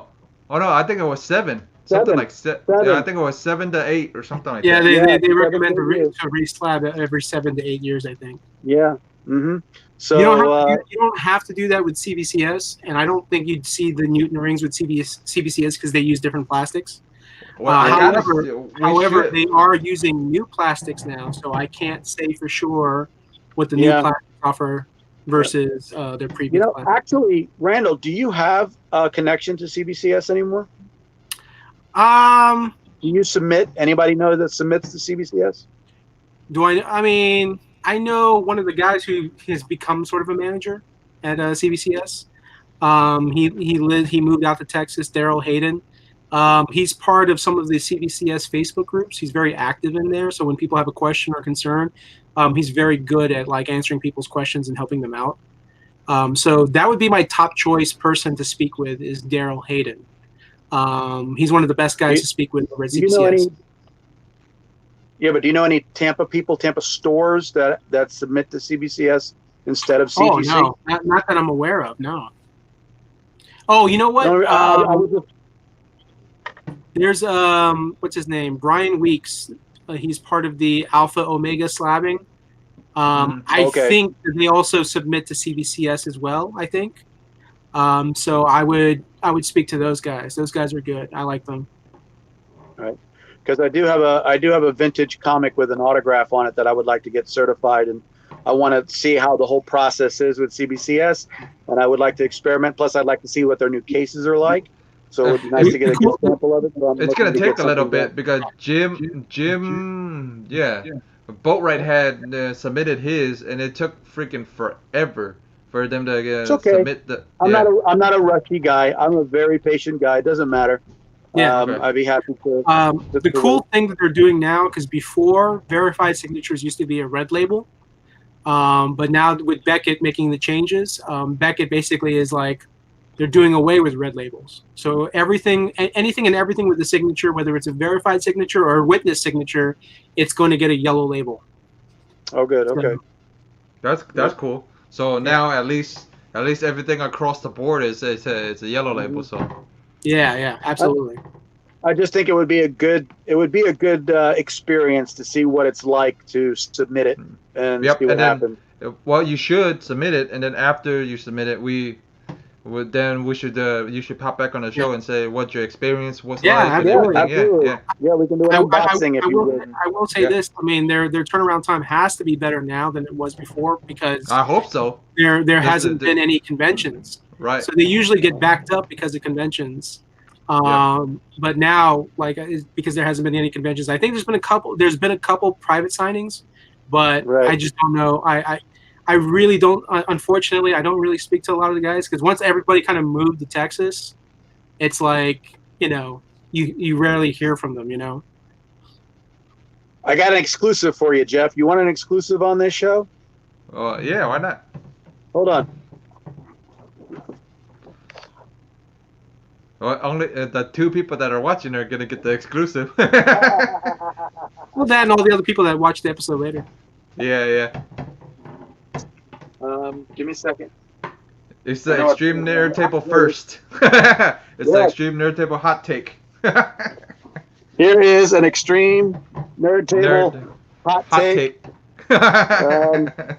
All right, so I got a package in the mail. Okay. And I'd like to open it all for you today. Yep. So we'll have some fun with this one. Got my trusty scissors. Nice. And this comic is from I really like the way they taped it. It's got their... Oh, yeah. All caps. We've got all caps comic. This is Ethan Van Sciver's Cyber Frog. It's so cool because I've got Ethan Van Sciver right here. Yeah. I almost feel bad about cutting this tape because this tape is actually really, like I said, it's really pretty. Yeah. Well, you don't know if the whole box is the outline with his thing on it because that's what Torpedoes is. Torpedoes looks like a normal box, and then when you open it, it says Torpedo inside the whole box. Right. So let me go ahead and open the sides. Ooh. Now, I believe I've ordered a couple things from Ethan. I'm a huge Cyberfrog fan. I actually collected Cyberfrog. Before Cyberfrog was big. Yeah, before I actually had the original Hall of Heroes issues. And I remember back in the day before Ethan even did Green Lantern, I walked up to his table and I believe he was doing like covers for Flash at the time. And I remember walking up to his table with the Cyberfrog book, and he was very happy to see the Cyberfrog book. And there was nobody in line. And I had told him, I said, don't be discouraged. One day you'll have a long line. And I think who was there? I think it was Greg Capullo or something like that. Or I was like, one day you'll have a big, huge line. No, it was J. Scott Campbell. I was you'll have a line like J. Scott Campbell, big long line. And now today, not only can he not have a big long line, but he barely even get to comic book shows without being threatened because of his politics. But he used to get a lot of long lines after he did Green Lantern. Yeah. So we've got a nice Gemini mailer, which is beautiful. Gemini is a quality mailer. And I'm going to lift the mailer up. Ooh, look what we've got here. Okay, so I got lots of goodies here to look at. Oh, I'm very excited. Wow, I did not expect that. Wow. Okay, so Tim has exclusive nude photos of believe it or not, he had because he didn't have to really go back to print on these, but I think he did have them recolored. Okay. Let me move this back a little bit so you can get a little bit better view. of the entire book. Yeah, we But, need to get you a thing like this so you can display the book. Yeah, this is from his label, All Caps Comics. This is number one of Cyberfrog Unforgettable Tales. This was a 2-issue series that basically reprints the original 2 issues from the Hall of Heroes that's been recolored. And it also has this beautiful, it's not chromium, it is etched. There's an etching to it. It almost looks metallic. Look at it. Wow, did you see that catch the light? Yeah. Is that foil? Wow. Yeah, it's like a foil cover. Oh, that's nice. Cyberfrog. That's nice. It is super thick. I mean, that is a really nice one. Heavy. I could smell the printing of the. That's nice.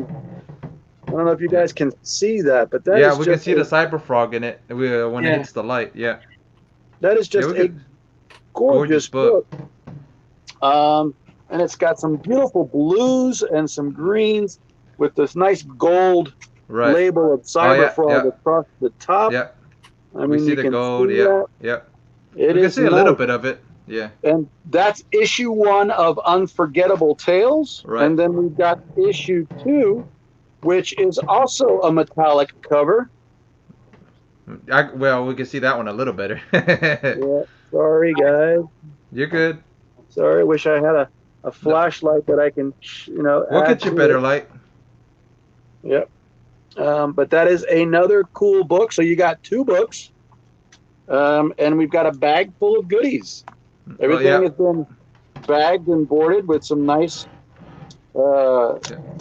Mylar type bags, which adds to the flavor. So this stretch goes. When was this Kickstarter started? It was started probably at the beginning of this year or at the end of last year. But I remember I just recently got it. I mean, I just went on it. It might even still be available.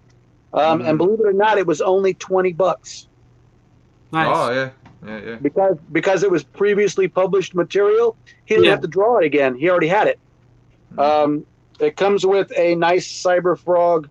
Oh, look at that! There you go. It's got 2 cards of both the covers. Yeah, that's nice. Yeah. So you got 1 card there. I'm wondering if Ethan's gonna, because you know who. What do you call it? You know who does something similar to that is Brian Pulido. Yeah, Brian Pulido. Like he'll reprint and he'll just do like different covers, or different style covers for Lady Death, and then like. Well, not completely because the stories are different. A lot of the stories are different. No, he doesn't reprint some of them. So yeah. I'm guessing this is a bookmark. Yeah, it is. It smells like it's made out of vinyl, so it could possibly be a sticker as well. Oh. So it's got this really cool Cyberfrog sticker with Cyberfrog's face over here. Yeah. And smells like a possible sticker. And then it comes with this really cool Build-A-Figure action figure of Cyberfrog. That's nice. Yeah, so we've got one of Cyberfrog, and then we've got one of his female companion, Heather Swain. That's cool. Which is kind of cool. Yeah, they look like little. They almost look like they're pop size, where they look like a square-headed pop. Right. So it's a Cyberfrog paper pop figure and a Heather Swain paper pop figure. So that's really cool, and that was all for $20. That's cool, guys. I got to say that this is another knock it out of the park opportunity from Ethan Van Sciver and All Caps Comics. This is fantastic. I am super happy. Are you gonna get them graded? Probably not. I'm not sure if they're even. I don't think they were signed. I don't think that was an option for this particular run. Because sometimes they'll ask you if you want them to sign it or not. Look at that! Look at that back cover. Ooh, that's nice. Can you see the light on that? Yeah. Look at that. Yeah. Wow. That almost looks like a piece of metal. Yeah. What grade do you say they are, Tim? They are perfect. Okay. So 9.9. Listen. Can you hear? Like a cracking noise. Yeah. cracking noise, Yeah. like opening up a fresh box. And look at that beautiful line art and color job by Nice. Ethan, and it's been recolored, and I believe it's been relettered too. I believe he said that he had a new letter or go and reletter it. Very cool, top notch, quality book. And when you think about it, $10 each plus the goodies. Yeah. I think just the goodies itself. It's about $10-15 there. Yep, I want to say the shipping was $10, so it was a total of 30. Oh, that's not bad. Very pleased, very happy. I also have Cyberfrog, the second issue to the regular series. I already got Blood Honey. I invested in that, and then I've got oh gosh, what's the name of the new book? It's got the Jay Lee cover. That was the whole Jay Lee fiasco. Oh yeah. Everybody thought that he was Comicsgate and all that like that because he did the cover. Because he helped Van Sciver out. That's all. But he doesn't. He doesn't even. The thing was, Jay Lee, half of Jay, freaking Art Germ, all of them are not even in the States, so they're. You know what I mean? So they don't understand what the Comicsgate thing and. Yeah, you know what I mean. So it's like. They're just paid to do a job. Well, not only they paid, but maybe maybe him and Van Sciver are friends, and hey, Van Sciver asked him, "Hey, can you do this for me?" Sure. I don't think I've seen him interview people, and and he comes off as professional, and he's always been respectful towards the people that he talks to. Yeah, but so I mean, he just says things. For some people, he just says things that people don't like. He'll say unpopular opinions. Yeah, and for example, I was on social media earlier today, and so just because I was expressing my dislike for the Batman trailer, some random person starts calling me a troll, and so I'm just like, okay, basically, the person's mad that I don't like the same thing that they like. Yeah. So immediately, what's their response? Oh, I'm going to label you. I'm going to give you a bad label.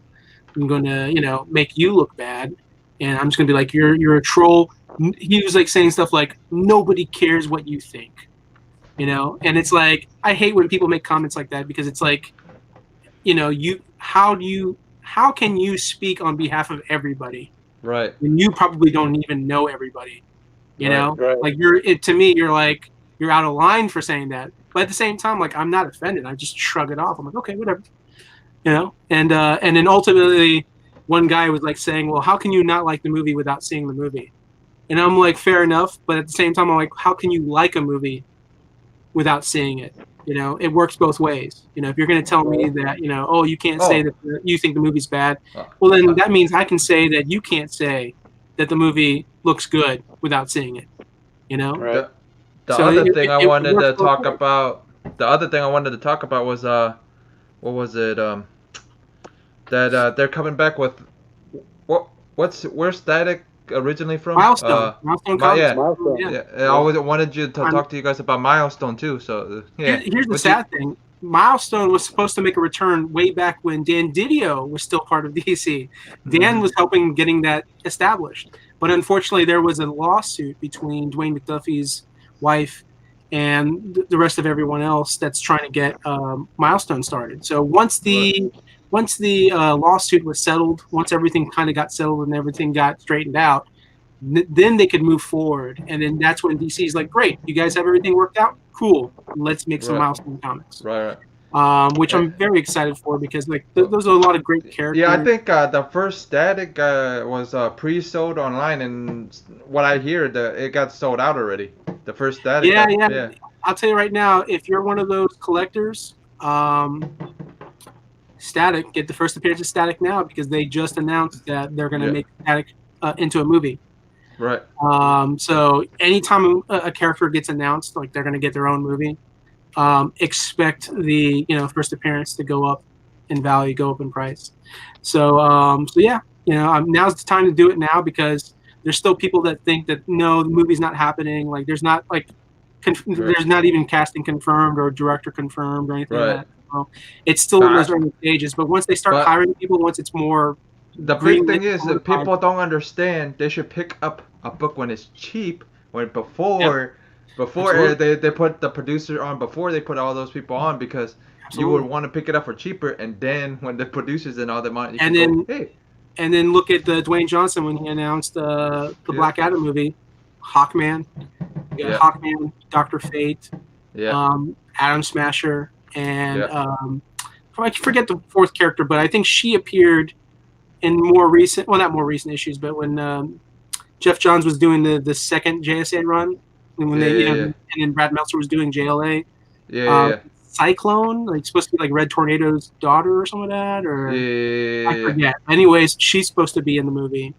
So like characters like those, like the JSA characters. I mean, they're those types of characters. It's already maybe Atom Smasher and Cyclone are probably more affordable to get, but characters like Hawkman and Dr. Fate, those types of characters, maybe a little bit more expensive to get in the first appearances. Let's see what William says here. I'm more worried about Static's last issue than needing that issue forever. Low print run. And, you got to jump on it, man. You got to jump on it. If you see the book like $20, you probably want to jump on it, because you'll be a lot more upset when it jumps up to like $50 or $100. There are 3 different versions of Static #1. I'm going to get this before Comic Tom does. Okay. There's a bagged edition that comes with a trading card. Then there is a regular newsstand edition that is not bagged, no trading card. Then there is a third, which is probably the most difficult to get, it should be the most difficult to get. It was the platinum edition with basically it's just silver ink. It's not a cardstock cover or anything like that. It's just was it bagged? Silver ink. It was not bagged because of the platinum ink. I believe they did not bag that comic. I think I have 2 out of 3 of those. The platinum one, I don't think I have. Yep. Yeah, 45 is a tough pull, especially with that Mobius cover. Mobius, he's a beautiful artist, and tough book to pull. Take it easy, Vinny. Yep. Yep. Yeah, I mean, that's like that final issue of Akira from Viz Comics. Yeah. That's a $200 comic because it's so hard to find, because I think they printed like 3,000 copies. Wow. They got that one out of the gate just before they closed their doors. Yeah. Yeah. No, it's gonna be interesting. Yeah. Milestone will be launching. I think already straight out of the gate, 2021, DC's got some stuff planned. Like they already have. Right. I think the writer's name is John Ridley. He's a screenwriter. He's won an Oscar. He's an Oscar winner. He will be writing a Batman miniseries starting off in the beginning of 2021. And it's going to be, he says, it's going to be a man of color. Oh, he's 47% chance man of color. It just sounds like he's going to be like half white, half black. And so, he'll be referred to as the Black Batman. It is a mini series, so I don't expect this Batman to be taking over in the Batman comics. Right. But and it may not even be part of regular DC continuity. But I will tell you this though, if it's a brand new character, that might be a very important first appearance to get. That first issue might be an important issue to get when that comes out. So we'll see. All right, I'm gonna ask you a question, Randall. What do you think of Peach Momoko stuff? I'm sorry. Peach Momoko. I can't even. Peach Momoko. The artist. Yeah.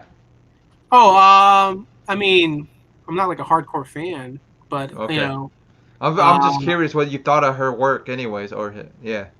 I mean, it's not one of those like art styles that like I'm crazy about. Right. I was just curious, anyways. Yeah, I'm in the middle. I mean, if someone says, "Hey, do you want to buy this?" Yeah. Chances are, I'd rather buy a Jim Lee cover or or something from Olivier Coipel, which, I forgot to mention, Olivier Coipel will be doing the art on that Batman miniseries that John Ridley is writing. So already the art is going to be superb. So we got great art, and of course, a well-known, respected writer. So like that could be DC's first big book of 2021 right there. Right. And then I think the following month we're going to start seeing milestone series. Obviously they probably won't start promoting any of this until like around November, December. Right. So we'll see how things go from there. And then of course, DC has sort of an event going on. They're already promoting, and I think it starts in October, November. The Dead of Winter. I think that's what it's called. How would that work? Dead of Winter. What? So it's gonna be a Dr. Freeze event? I don't know. They haven't talked much about it, but but I'm joking. Marvel's got Black Winter, so they've got to have some winter involved in their run. Right. Yeah. Well, yeah. Because I don't know if you heard the last announcement for the final issue of Empire, which is supposed to be the Avengers #3 Empire. It's the miniseries for Empire. Right. In Marvel. It's going to be the ending and the beginning of the new Marvel universe. Oh boy! So the 616 is gone, and new 616 is gonna be born. Oh wow! what a horrible way! What a horrible way to do that. Yeah, but it's not going to change any of the numbering from what I can see. But but that's because eventually all of the Marvel books will be canceled and restarted at #1 again. That's the good classic Marvel 1-2 punch. That's their normal move. Yeah. They announced the Eternals, and I love how like the great thing about the internet is how you can share an opinion, and it turns out there's other people that have the same opinion, and so they'll join in along, and they'll like the comment and agree. So like one of the things I complained about Eternals is like, one, they have a good team of people working on the book, but Marvel's notorious for canceling series, right? Right. They don't let it, stretch out. They don't give it like 30 issues, 40 issues, 50 issues. Right. It'll go for like, 12 issues or whatever, 15 issues, and they cancel it. So I'm already joking on there saying, Marvel's just going to cancel this book in like 12 months. So what's the point in, right. Like only people who are Eternals fans are going to want to pick up that series. Like all the other people who are fans, they're like, what's the point? Like trade weight for the book, read something else. Hold on. I mean, the weird thing is what it's called, because they're going to switch focus. I don't know if you knew they're going to start taking adventures off of Earth, and they're going to go out into the cosmos. Oh yeah. You told me this at the shop. It was going to be called what the hell is Space Force or Shield or Sword or whatever it was. Agents of Sword. Yeah. Avengers. Yeah, it's. I'm trying to look at the actual line because I don't want to misquote it. The Empire event, Space Force. Yeah, it looks like it says Space Force. Just Space Force. It's so uneventful. That name is so uneventful. I'll be honest with you. My thing doesn't. That sounds like it was Ike Palmetter's idea. We all know that Mike's a big fan of our president. And so ever since Donald Trump announced Space Force, now Marvel's gonna be like, hey, we'll do Space Force too. Yeah, Space Force. Watch. I have a funny feeling we're gonna see them Avengers Space Force or Space Force Avengers or something like that. I have a feeling we're gonna and then what's the other one that's that with Doctor Strange, the Hulk, Namor, and all them in it. And we're gonna see we're gonna see Defenders Space Force. We're gonna see a bunch of like something or X-Men of Space Force. We're gonna see all this stuff with Space Force in it. I have a feeling. We'll see, man. We'll see. Yeah. I mean, Marvel really hasn't been, in my opinion, the only exciting thing that I see happening right now is Donny Cates, and he's setting up his Black Winter stuff. Yeah, and it's Venom Black and Winter stuff. Thor, and Yeah. that event looks interesting. There's a Like lot I of hype said, around it. Donnie shit's gold right now. If anybody wants to have good stuff right now, everybody Listen, might want to go to Donnie. I think that the great thing about Donnie is that one, he doesn't really have a lot of big talent over at Marvel right now to compete against. Right. So I think it's very easy for Donnie to look like, hey, I'm the best. Yeah. You know, For right because, now, well, yeah. who are you competing against, Donnie? Who Nobody. do you have that's like writing other Marvel titles Around and him. building Isn't Jason Aaron, isn't Jason Aaron still over there, or Jason Aaron left from Marvel yet? No, I think Jason Aaron is still doing stuff, but I mean, yeah, I think they've been downplaying a lot of his stuff. But my thing is, if Aaron starts writing really good, it'd be Aaron and him facing off with. Yeah, I mean, absolutely, I agree with that. Like Jason Aaron is, I think, in my opinion, just as good as Donny Cates, but Or I'm a Donnie guy too, but I think Aaron's Thor stuff is a little, a little ahead of his, Yeah, but Donnie just started his Thor run too. Yeah, I mean, Jason Aaron was on Thor for like what, 4 or 5 years. Yeah. So I mean, that's the thing is like his first year or two. I'm sure Mm-hmm. that Jason was setting things up, Yeah. and then the And- payoff. The Yeah, payoff and Donnie, happens, the Donnie's third pulling year. stuff from it too. Donnie's pulling stuff from it. Yeah, So because I mean that's the thing you need in comics, right? You need the build up. You need the build up. Yeah. I mean, look at the Avengers movies, right? When the Right. first Avengers movie came out and you saw Thanos, and that's all fans were talking about. But it was all a build up to Right. Avengers Infinity War right. and Endgame. It was all a build up. And then when the movies came out, they delivered. You Yeah. know? So Yeah. that's what you have to do as a writer. You have to make sure that when you're on a series Yeah. that you have a nice big run and that you get to complete your run. Hopefully editors don't come in and say, "Hey, Right. we got to cut your run short. We're taking Right. you off the book, putting you on another book." Right. So I'm sure like a lot of times these writers, before they kind of like, make the deal when they sign their contract, they probably say, "Listen, this is what I want to do, and these are my plans. Can you do this? Will you guys honor?"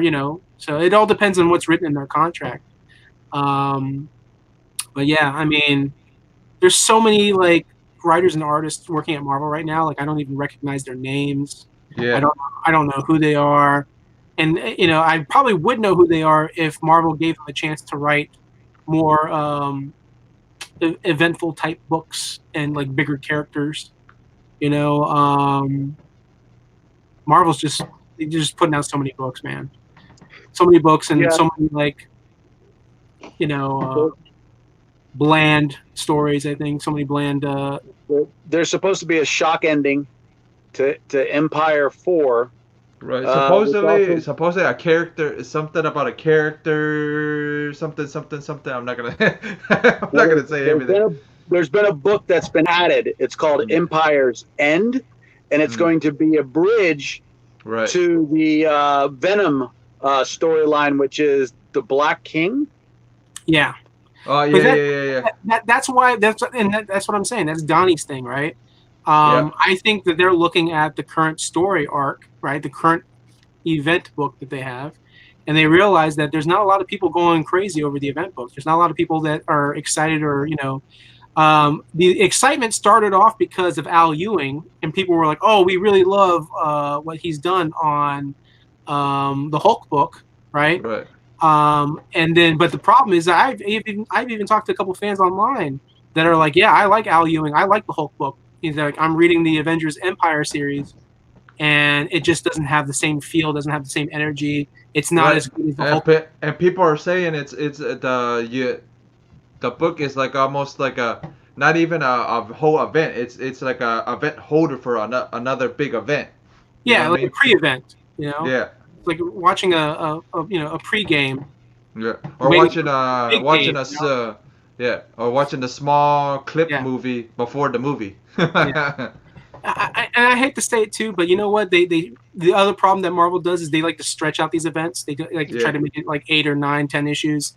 Right. It's like, no, you're stretching it out, and it's affecting the quality of the story. Crossing of the Swords is 24 issues long. Yeah. And that's crossing over in all of the X-Men titles. That's crossing in all the X-Men titles. Yeah. Oh boy. Some X-Men titles I think are ending and some are beginning. Yeah. So Just, this is just you guys talking about it. My head hurts. this is here's the thing. This is a classic '90s Marvel move, right?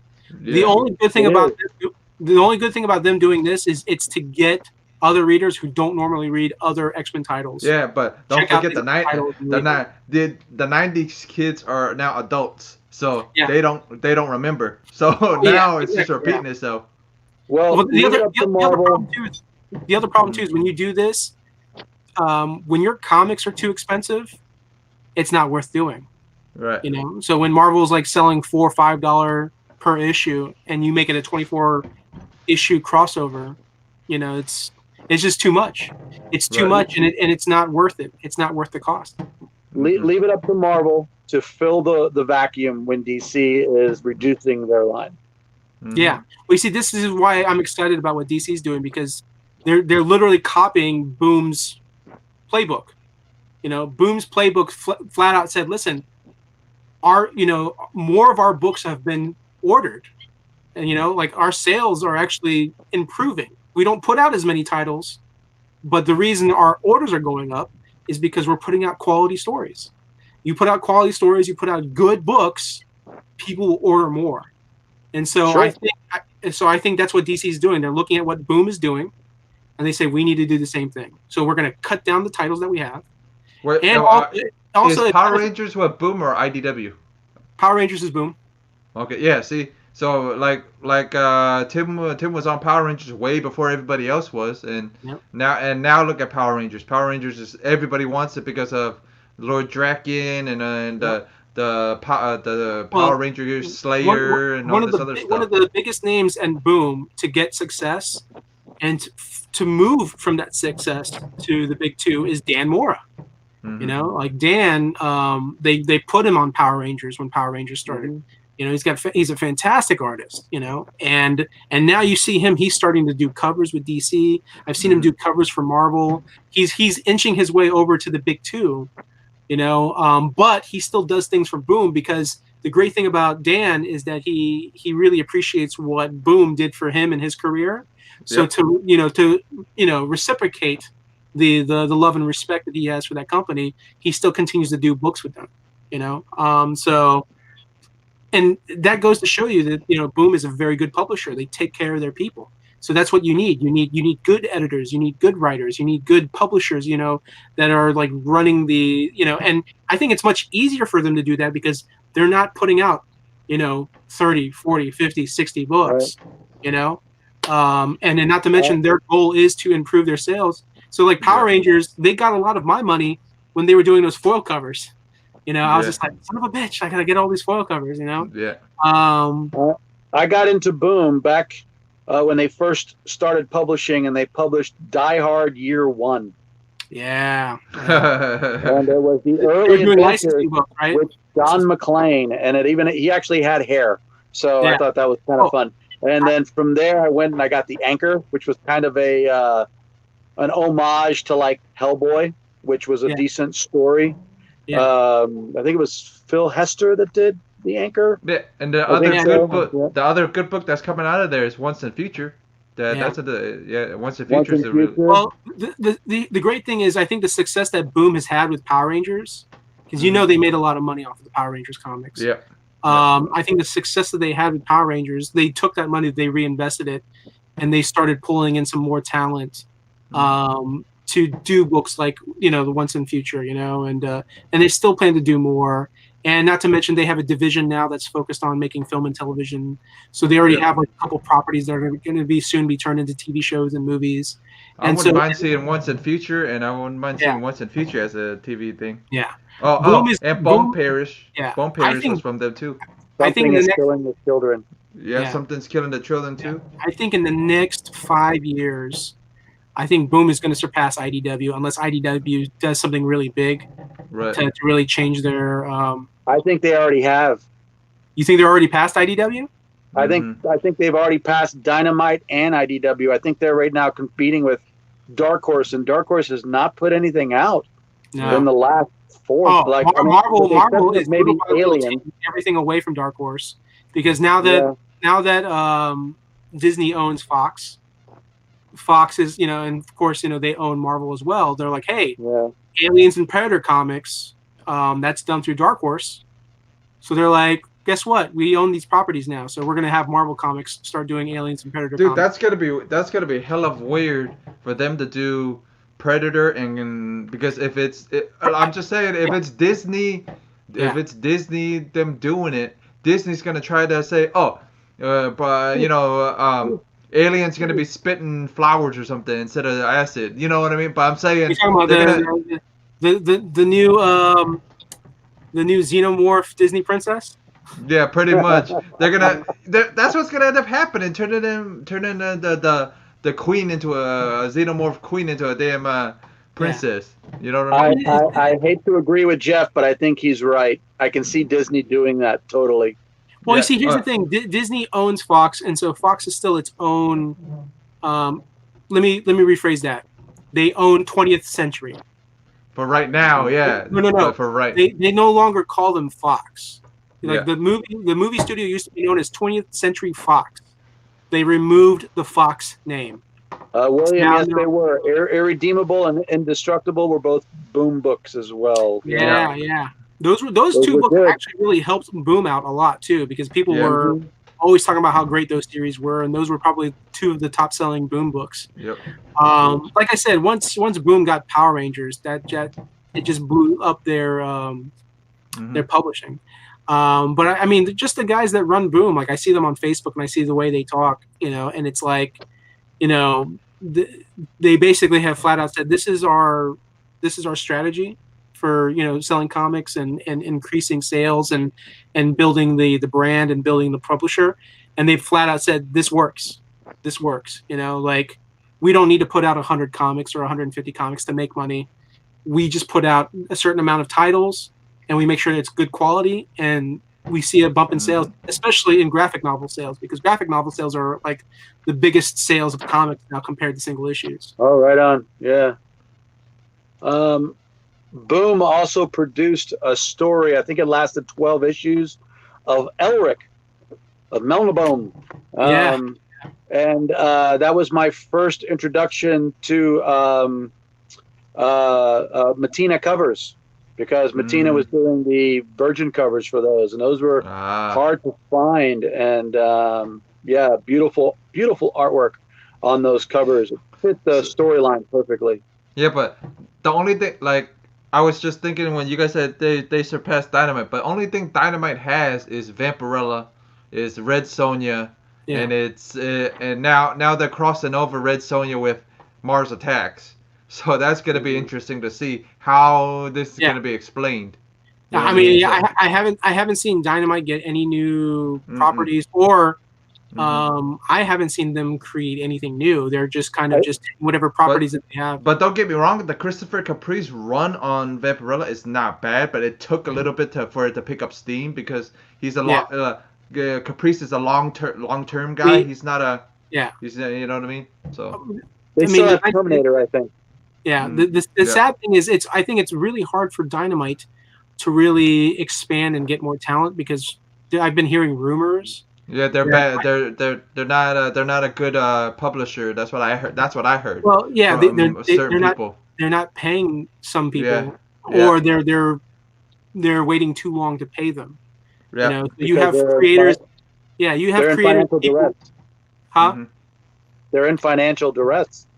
Oh, they are. Mm-hmm.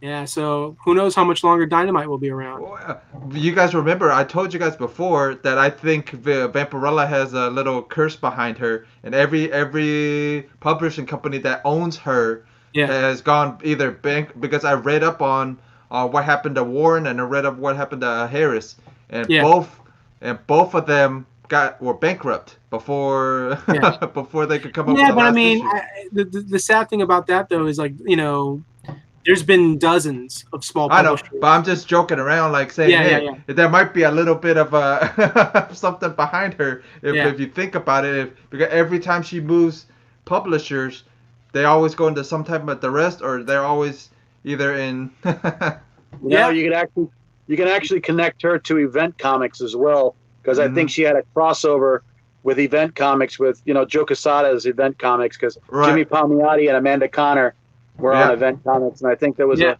crossover at one time. I remember, too. Yeah, and anything she's touched so far has either gone bankrupt or. Wait, because I know they did an Archie Comics crossover. So do you think Archie Comics is on the?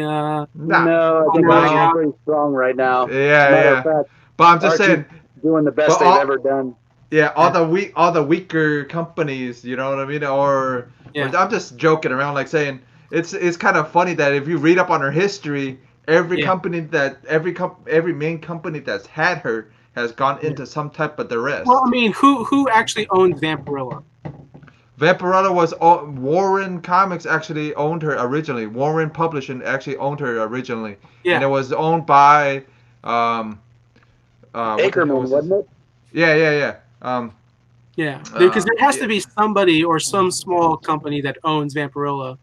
Because I mean, Dynamite pays for the license to use Vampirella to sell the comics. But I think they're paying the family of why can't I remember his damn name right now? The damn guy that created her, that created the word science fiction. Was it Ackerman? Yeah. I think trying to think. Well, anyways, I wonder if the family or whoever owns it. I wonder if if nobody decides to pick up Vampirella, would they go to Kickstarter and try to just pump out Vampirella Kickstarter books? I would hope so. You know what I mean? Yeah. Because, well, there's James Warren, who was the owner of Warren Comics, and they were edited by Forrest J. Ackerman, which was the one I was thinking of. Ackerman. That's the one that probably owns her right now. Ackerman is the one that owns her right now still. The Ackerman family probably still has, a little bit of ownership. I'm hoping a little bit of ownership of her, because Ackerman is the one that created her completely. Yeah. Or unless the war, because isn't Creepy coming out from? So wait. Let me ask this: is the original creator of Vampirella still alive? No. I think he passed. He's passed in the early 2000s. I know Forrest Ackerman's gone. Yeah. I'm guessing all of them James Warren is gone. Yeah, all of them all the guys are gone. The only one that's left is the female. Okay. It's the female that created the bikini. Damn it! Why can't I remember her name right now?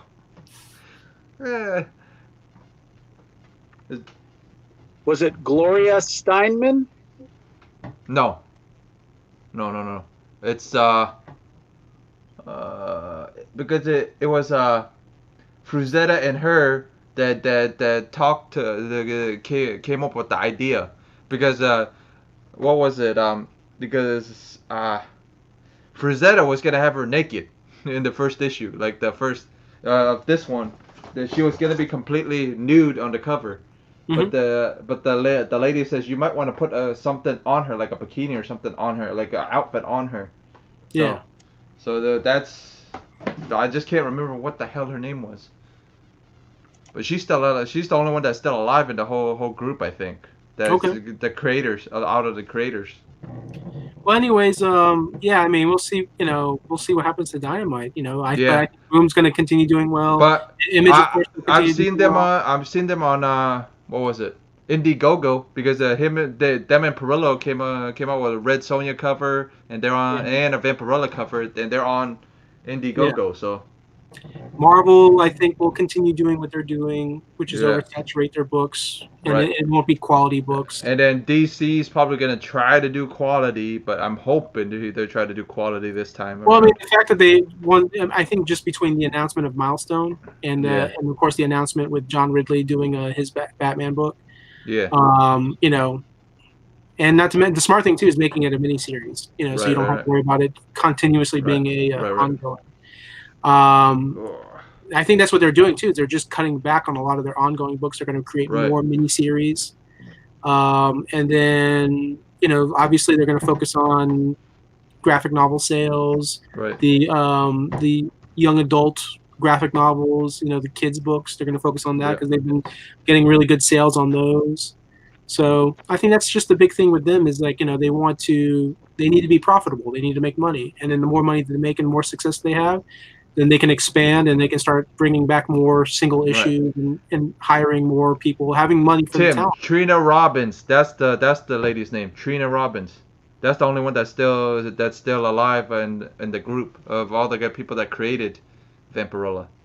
Trina Robbins. Gotcha. Yeah, Trina Robbins is the one that's still is still kicking. But I'm excited for 2021. I mean, obviously, this has been a rough year for so many people. Like everybody was saying, 2020 was fucking shit. It's not over yet. It's not over yet. Yeah. We are. I mean, I'm surprised. Like August is almost done. So like we'll have September, October, November, December. We got 4 months left. Yeah. And I feel like November and December are going to go really fast just because it's the holidays. Yeah, and then plus, if this thing is still around, what holidays gonna look like, man? Like everybody's gonna go out. People still gotta go Christmas shopping, so they're gonna be out. Well, I mean, more and more people are wearing masks. It's funny. I was on TikTok the other day, and there was a video of Matthew McConaughey, and he was interviewing Dr. Fauci. Mm-hmm. And so he was just like, all right, Dr. Fauci, what's going on? He was just like, what do we need to do? Like, what's the most, what's up with this virus? What's the most important thing we got to do? And he's like, because they were talking about like how, like the surfaces, right? When people are touching surfaces, like you can get to the disease from that, that's why they're like, oh, wear gloves and stuff like that. So Dr. Fauci just came out and said, listen, it's a very, very low percentage chance that you would catch the disease from touching the surface of items. Very, very, very low percentage chance. He basically was just saying like how you're more likely to get it through talking to someone. Right. So he just basically was like masks. Masks is your best bet. So just stop talking. Yeah. Seriously. You really want it to stop? Oh, yeah. Don't even open the mouth. Yeah. We won't have to wear masks if we can just shut up. Mm-hmm. Yeah, but we're American. Dead serious. And people would start chanting, USA. Try to tell a group of people chanting USA, stop talking. It ain't going to happen, man. It ain't going to happen. Mm-hmm. They're going to be spitting all over. Yeah. Defund the police. Don't get political on me because it goes both ways. Just FYI, yes, it was Trina Robbins. But here's something that I did not know. And this might be of interest to you, Jeff. You may want to pick up issue 9 of the original Vampirella magazine. Oh, yeah. Because, do you know why? It's the first appearance of a character, isn't it? I can't remember. No? No. Apparently, Vampirella magazine, Vampirella was the hostess of the magazine. Until 9. She wasn't included in the stories. Right. She was just the hostess, kind of like the Crypt Keeper. Yeah. Like Elvira and all them. Yep. It wasn't until issue 9 that Mr. Archie Goodwin wrote the backstory for Vampirella. So I might want to go. Yeah. Another nice little contribution from you. We miss you. Yeah, we might want to pick up 9. Yeah, so I might have to pick up 9 now. So which magazine is this? Yeah, Vampirella 9. Warren magazine. Yeah, Warren magazine issue 9. I think I have it. I think. But the magazine's called Vampirella. Mhm. Yeah. Mm-hmm. So the first 8 issues. Is the first Vampirella and Vampirella. The first issues were still Vampirella, but she hosted the magazine. Yeah. She did the beginning of the story and the end of the story. But in issue 9 was the first story based on where she was part of the story. Yeah. That's interesting. Good to know. Yep, she became the leading character of the magazine. So she wasn't just posting short stories. She became the actual focus of the magazine itself. Would this be considered her first? This would be still considered her first appearance on the cover. Well, yeah, because you still have a full page of her as a host. Yeah. Right. Yeah. Okay. So But number 9 So- would be first Vampirella story. Well, Yeah. it's kind of like Elvira. She used to have her own TV show where she hosted horrible Right. movies, and then one Right. time they actually had the Elvira movie where Right. they focused on her as being the main character. Same Right, thing. right. Yeah. Okay. So yeah, I got you. Yeah. So we're going on 2 hours, guys. I'm ready to call it. So All right, cool, man. all right. All right. I'll let it. Hey, you guys got anything going on? Like Tim got anything going on? Guys, I always have something going on because I got it going on like Donkey Kong. Yes, you can check me out on my YouTube page for Mylar Madness. You could also check me out on my Facebook page. That's Tim Guerreri, actor extraordinaire, and catch me this October at the Pirate Water Taxi Haunted River Tours. Still going on. It's going to be a limited engagement, though, so it's only going to be Friday, Saturday, and Sunday nights through the month of October. Come on out, spend the night on the boat, on an evening on the river, and enjoy. You never know. How much is it for that experience? I think it's 20 or 25 bucks. We It's should a have 45 we should minute- have it's a Brando 45 minute live on the boat and then have him go live with you on the boat. Yep, it's a I'll start a 45 USA minute channel. I'll ride. be like, USA. No, I'm just kidding. You can make reservations at piratewatertaxi.com. Yeah. And I suggest reserving ahead of time. There Yeah. are 4 tours a night, so there's 4. They got the new boats, so we're going from a smaller capacity boat to a larger capacity boat. It fits 100 people, and I know they're going to be practicing social distancing, so there is going to be only 50% capacity on the boats. That'd But be it's a nice interesting. trip all the way down from the convention center all the way down to Armature Works and back, and there's haunted stories throughout. That'd be interesting to see now since it's 50%. So is it like one of those, like you get on the boat, right? They take you to one destination. Are you allowed to get off the boat, go to the thing, and then come back to the boat? No. There's no departures on the trip. It's just the Haunted River Tour. It's a slow river tour where we talk about all of the haunted buildings in the downtown area. A lot of people don't realize some of the history that's on the river. Here's a spooky story. I'm sure you guys all know that up by Armature Works, right across the river, is Plant High School. Yeah. Now, Yeah.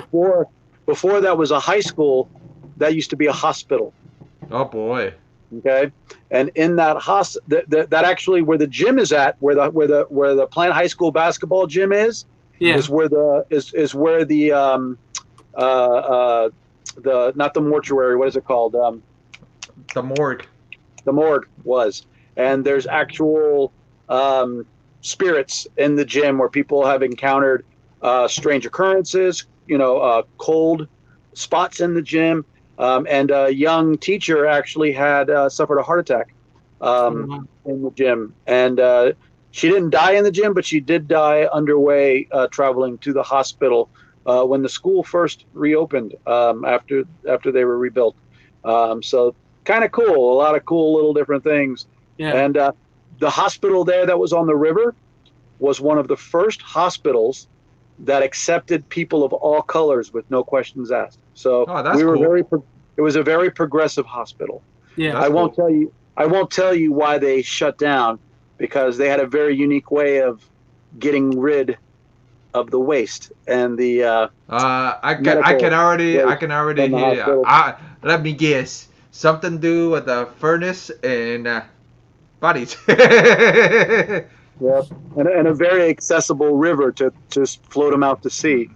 Well, yeah, that makes sense. It was Back- the first, yeah. one of the first hospitals run by a mob in the South. No, I'm just kidding. We do talk about the mob. The mob is a big part of it as well. Oh, yeah, that's yeah. cool.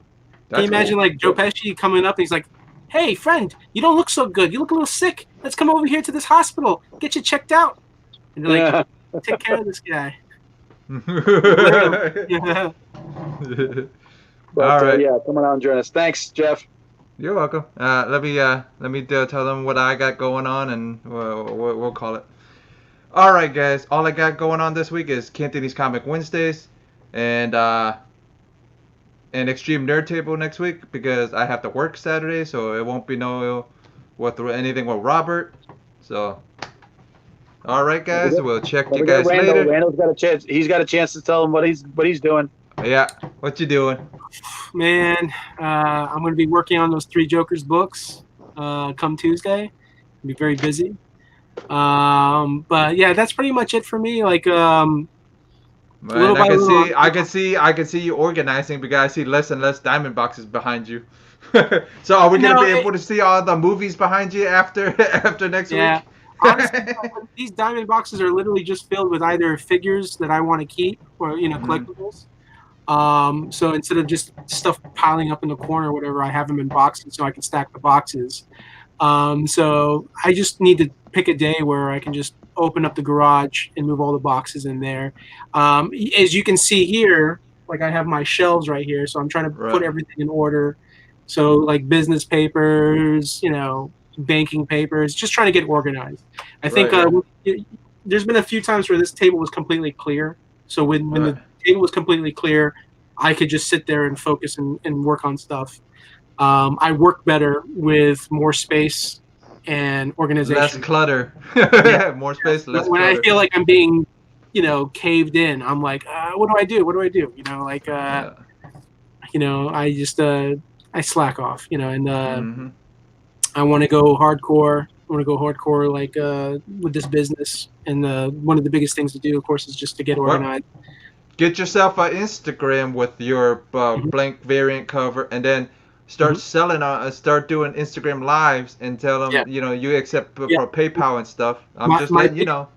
My biggest obstacle right now, because I really want to help out my mom, is refinancing the house. I think once I get the house refinanced, once that's done, then it's like peace of mind. Like, okay, now I have nothing else to worry about. Now I can devote 80-90% of my time to all these little things that I need to work on and do. And so, and there's a lot of things that I've been, saving and recording off of TikTok. A lot of smart entrepreneurs that are like, go to this website. You want this for your business. You want to check this out. You want to go here. You want to do this. You want to do that. So, my goal 2021, the whole business is going to be revamped. I'm going to be like one of those guys that like kicks down the door and I'm just like shooting. I'm going to be like just taking everything down.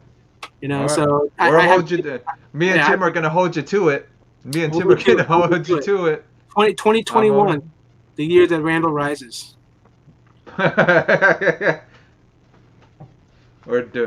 Well, since you're already whacking off. Well, what did you say?